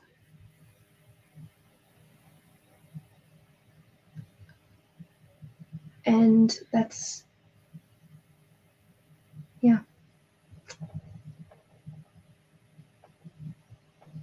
Ouch. I'm sorry. Well, that's not how I expected that to go. I'm not gonna lie. Yeah. He's a danger to you. So he frees you of him. He can try. Okay. So Karhale, as you are working on your potion and everything throughout the week, you come to the night. That is a Asian's evening as well. Kanari beds down to use Twinning Dreams, and so do you in the in-between moments, the 4 hours time that you have between. And this will give you disadvantage on one of your rolls. But if you fail this con save, so go ahead and roll me the con save. I didn't have Kanari or Nala because they have days to get back into exhaustion, so it won't really affect them. But this might affect your potion. Let me just double check. Were you Twinning Dreams? You'll see. Oh boy. It's a dirty 20. Dirty 20. Okay. So you pass the con save. You will not have a disadvantage on any of your rolls, which is great. So you drink Twinning Dreams and you go to sleep for the 4 hours in between brewing, and you're frazzled because you've been brewing for so long. You've been pouring this, pouring that, making sure this is as heated as it is, and then making sure it goes clockwise 3 times, counterclockwise twice. It's the whole thing, and it's so complicated, so confusing, and you're like, why is it Lorcai's notes more legible? But and then you remember it's actually Jaskier's notes, and then it's a whole frazzling experience. But you're doing it, and that's what matters. But now you take your break to go to sleep, to try to contact an old friend. Who were you contacting? Trig. So as you drink Twinning Dreams, go to sleep, and your soul leaves your body for just a small amount of time, it drifts over this thread, seeking out its source, this connection that you have with Trig. And the thread exists, so he's definitely alive and well. And as you travel on this thread, you come to a soulscape across the country. Come to this soulscape where you honestly expected going in and seeing something familiar of, you know, the tribe itself, the houses, maybe in the houses, or maybe Hakon's hut, where they spent many hours being taught by Hakon, taking in any of his advice that their father was never able to give, or hunting outside of the tribe's housing and huts and everything, hunting out in the woods, or maybe on the cliffside where sometimes you guys would go cliff jumping off into the water, or maybe even the tree. What was it? That area that you guys had that one perfect day, playing music together and stick around drawing, and all of these things you expected to see, and instead you come out into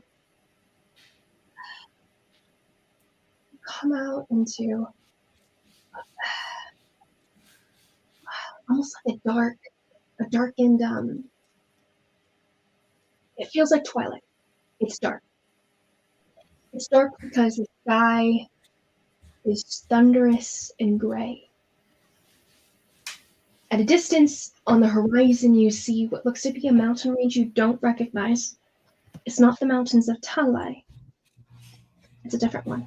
It's farther north. It's Elethian.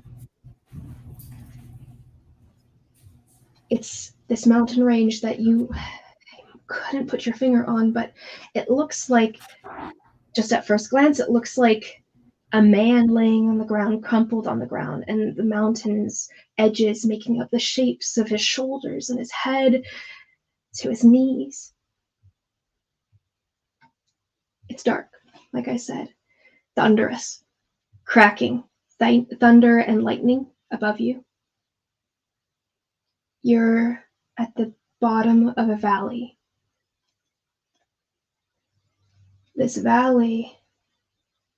At the bottom of this valley, you feel the push and pull of wind whipping around you, drowning out the sound of your beating heart.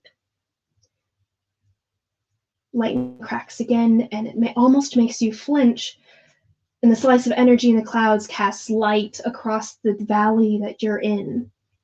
You see Trig at a distance in this crack of light. He's maybe 100 feet in front of you. What do you do? Call out to him, like, while I'm running. The wind whips around you and drowns your voice out as you're calling to him, and you're shouting as loud as you can. When you step forward to run to him, you hear, and it's louder than it should be with the wind capturing sound, but you hear the cracking and snapping of what you recognize to be bone, because you've broken bones before. And you hear that snap, and you look down, and there's bones on the ground. And then you realize that it's just bones in this valley. It's a valley of bones, and you're running on bones, and fear kicks in, because the spirits, the Chindi here, they wouldn't like this. They wouldn't want you here. And you hear whispers of the Chindi that are restless beneath your feet. They're resentful of you being here because you're a pure spirit. And you see rising wisps of smoke, black smoke, coming out of the bones, and they're rising around you. And as you run forward through them, there's about 4 or 5 that rise in front of you. Roll me initiative. What? As you run toward Trig. Ask me what I rolled, Liz. What did you roll, Carhale? As you run forward to get to your friend, Trig, who's facing away from you presently, and you can see his back from this distance. You roll a natural 20. because their initiative. You get to move first as you run between 5 different specter spirits. Let me grab this.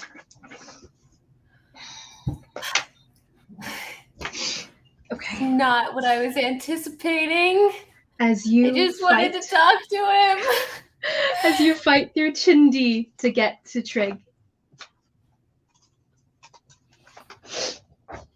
Okay. These spirits are rising up around you, and you don't recognize who they are, what they are, but they're angry. And they don't want you to get to Trig, but you want to get to Trig. What do I have on me? They go up to attack you. You have your Warhammer. You imagine it there with you. Okay. And as you push forward to run through them, you can swing or you can run. You can also, as a side note, Karhale, this is a connection born of choice. If you choose to disengage with this Coel Twinning Dreams, the potion itself, it will let you leave. It will let you fall away and go back to your own body. I'm not doing that. No, that's not happening. Just know, you have the choice, because your soul is no longer within your body. It's within Trig's, because you're on his soulscape. Your soul is vulnerable if it's outside of your body, just so you know. I'm gonna double dash. Double dash straight through these guys. How many feet will that give you? Should be 60. Oh, 80. Just kidding. Okay, 80 feet. It'll take you right up so close to Trig, and these 5 Chindi that are hovering next to you, trying to get in your way, they're going to attack you. Try to opportunity attack you as you run past and through them as they went in front of you. So that's going to be Okay, 2 of them, you swing by and duck out of the way as they slash at your face. Does 1 more, slashes at your face, and you duck past it again, and you almost sweep it away angrily because it's in your way to getting to Trig. The last one does a 19 hit. Yeah. Okay, so 1 of them slashes through your shoulder, and you dodged out of the way, but it still slashed across you. You didn't dodge far enough. And you're going to take 3d6. 3d6. It's 12. 15 points of necrotic damage as it burns through your body and seizes the soul within you, burning at your soul itself.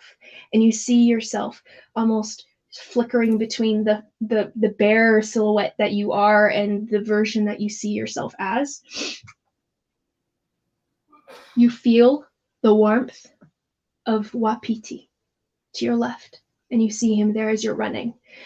As the spectral spirits keep on rising up out of the ground, you see Wapiti running, loping at your left, running alongside you, keeping you warm at your left.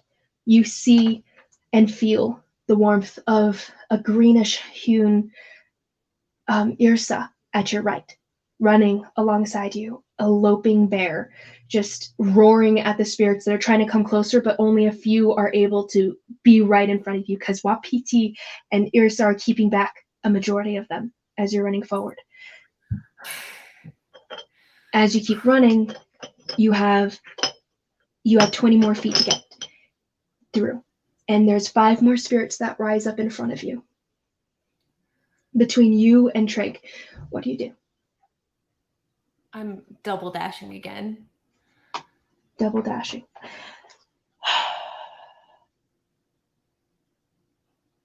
Sorry, before that, I forgot they have an action themselves. So, one of them, so multiple of these spirits, as you're running through them, and they try to swipe at you as you pass by, a lot of them are trying to follow after you. Sorry, 2 of them falls away. With my bonus action, could I have raged? Yeah, totally. Just We'll, making sure we'll that was a thing in here. we'll say you are raging in this scenario as you are running am through, now, at and the least. power of Irsa and Wapiti are burgeoned within you, and you see one of the creatures run into you, and you run past it, and the mist itself disperses around you, and it is trying to life drain you basically, and we'll see if you can shake it off. That's going to be 7 to hit. I think you shake it off. I do. And you feel another one. That's For a the 21 to purposes, hit as another my slams AC is over 15. into you, life draining at you. My AC And is 15, 15 just for the purposes definitely pulls at you. One more.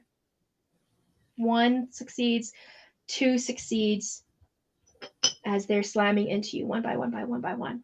And you're going to take 2, 2, 4, 6, 10, 13 necrotic damage. halved to 7. Lovely. And next is you. Another double dash, you said, right? Yeah.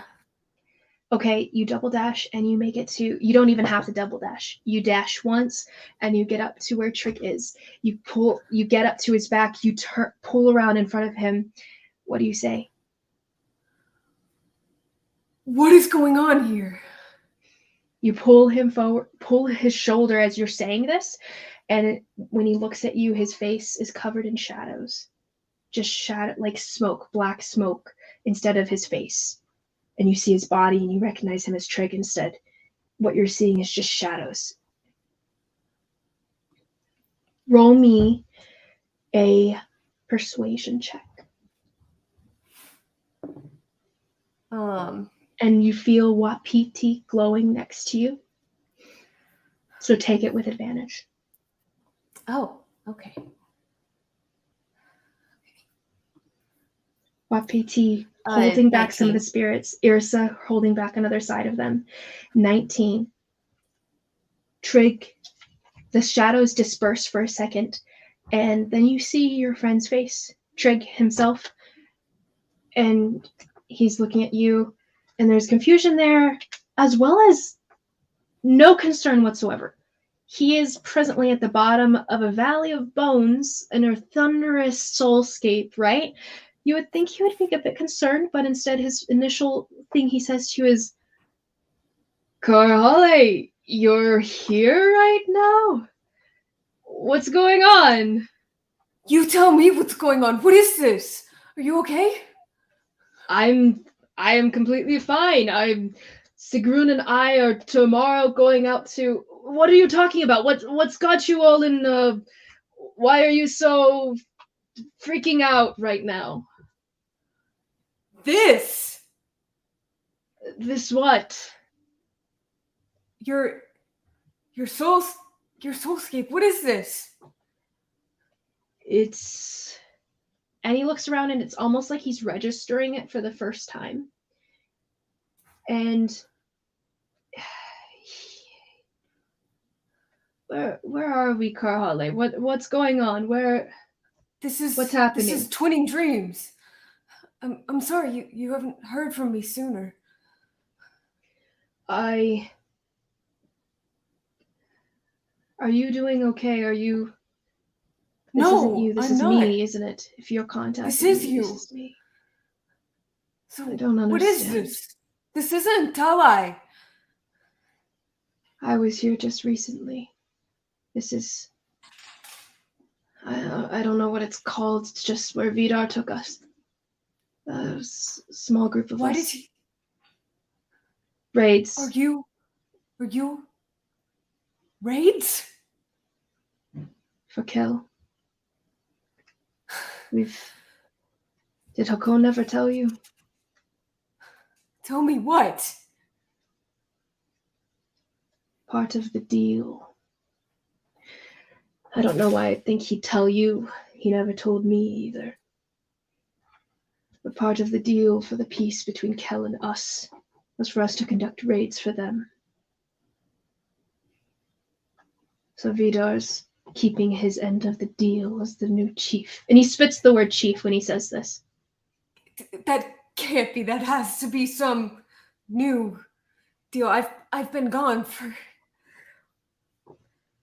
only a few months. What do you mean? If you speak to any of the older warriors, they'll My tell father you would to. never have agreed to that. I didn't think so either, Karhale. I never would have expected that. I'm sorry, I'm not angry with you. I'm not. Okay. Don't freak out. I'm in Tall. You're in Tall. Why? Why are you there? Why'd you go so far? Not by choice, I don't think. Things have gotten complicated. It's not just the simple task of me becoming strong enough to beat Vidar and take back the tribe. Things are bad, Trig. And she just hugs him. Yeah, I believe you. And he accepts that embrace and everything, and he wraps his arms around you, and he seems to be looking with just kind of concern, wariness, or whatever of this building army of Chindi rising up around you guys. But it's they're kept at bay at the moment. Wapiti and Irsa roaring at them, keeping them at bay, kind of making a little circle of glowing energy, green and yellow and gold, around orange and green around you. And they don't step close to the specters themselves, the Chindi. And he's wrapping you in his arms. You can feel his breath in your hair, and he feels as warm and as alive as he's ever been. Why is your spirit like this? You've always I been the don't most know. in touch with your Kira than anyone I've known. How is your spirit like this? I don't know, Karhale. I went with Vidar for one raid, and I lost sight of my Kira. I don't know where it is, what it is anymore. I have no connection to the earth anymore. I'm not sure what's wrong. This is the first I've seen of something like this in my head. Trig. Sigrun told me not to go. I should have listened to her. Normally, I would disagree with you, but I think you're right on that one. He's taken many of our people on raids. Karhale, as chief, we can't say no. How? Karhale, you have to come back. You have to defeat Vidar. Take back your place. If I come back now, I'd be shot on sight. Maybe. Sigrun and I would try to protect you before that would happen. And you can take a shot. You can definitely take a shot.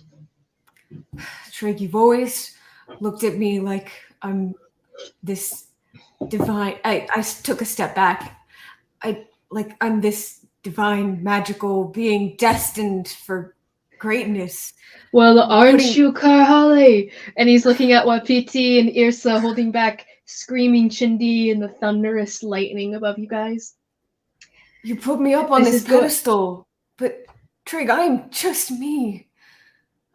I can't just fix everything. I'm just me. Karhale, you is more than 10 of us.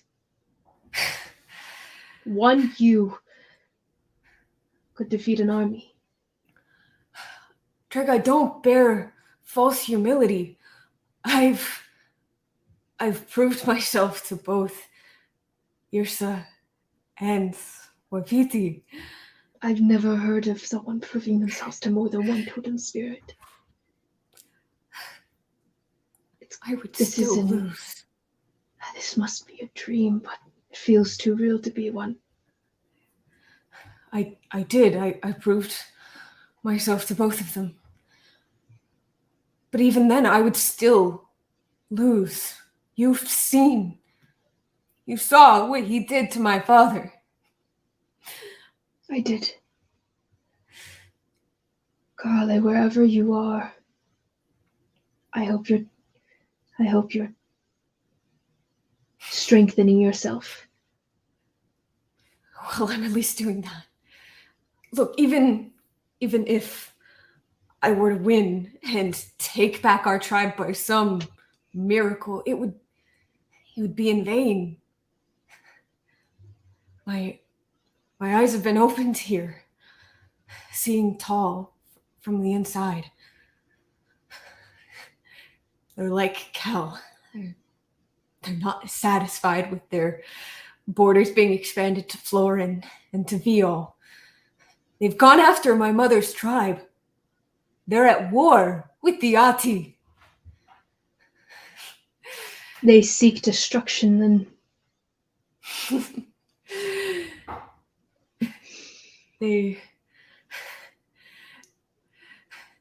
Alethkar and Kel are next on their list. It's not a matter of if, but a matter of which first. I see. Hakon taught us. He taught us to look up to the weave. This is bigger than you and I. He did. This is bigger than the tribe. I left Talai defeated and lost, but this is it, Trig. The earth has shown me my path. I haven't forgotten my family. I intend to return to you. You to do. You and Trig. I will. Then come now. Why wait? You, me, Sigrun. We could defeat Vidar together. We could. Removing Vidar isn't enough anymore.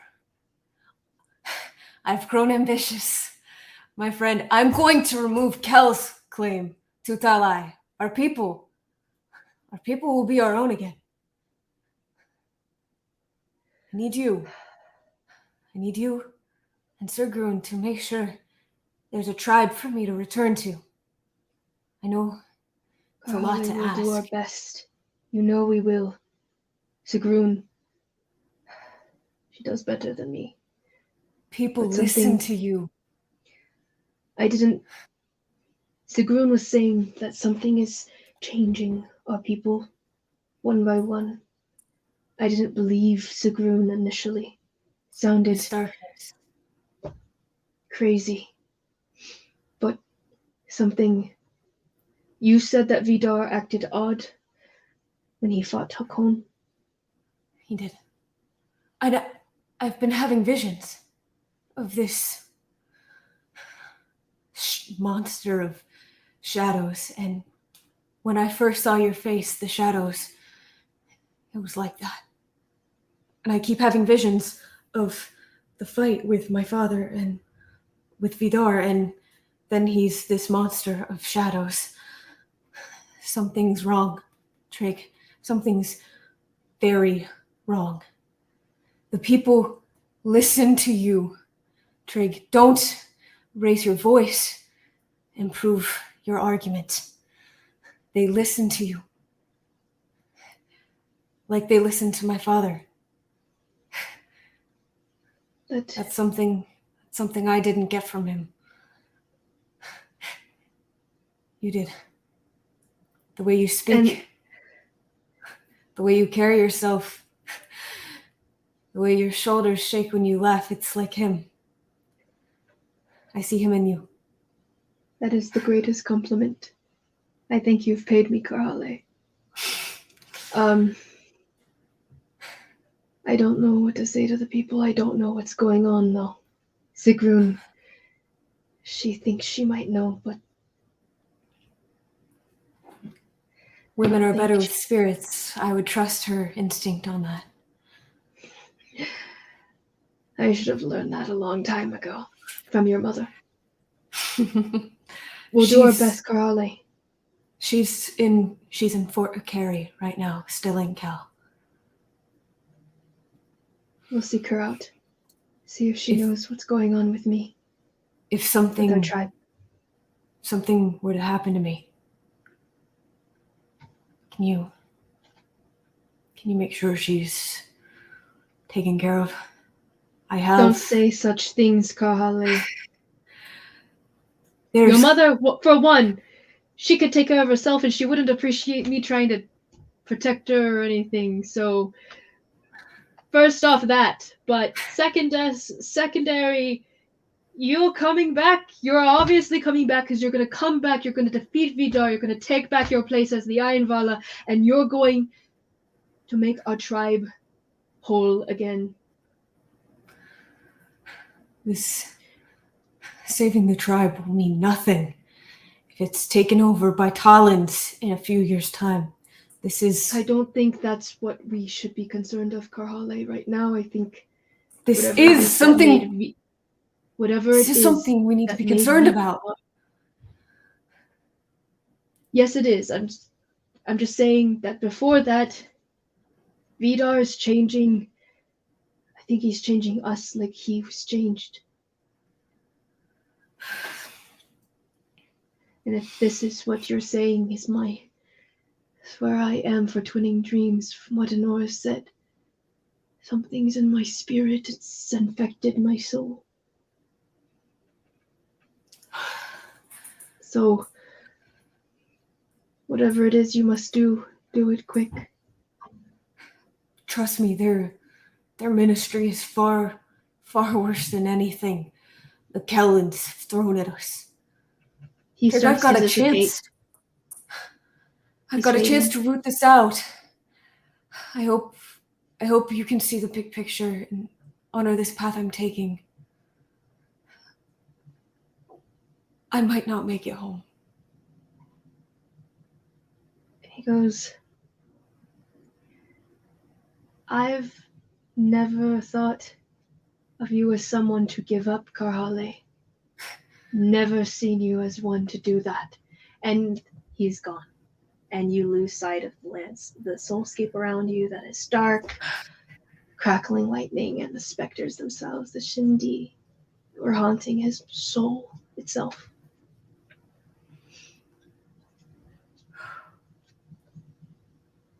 Well, that was intense. Okay, so we're about 4 hours in then. So I think this is as good a place as any, and we can probably do the rolls beginning of next session just to do them. But yes, so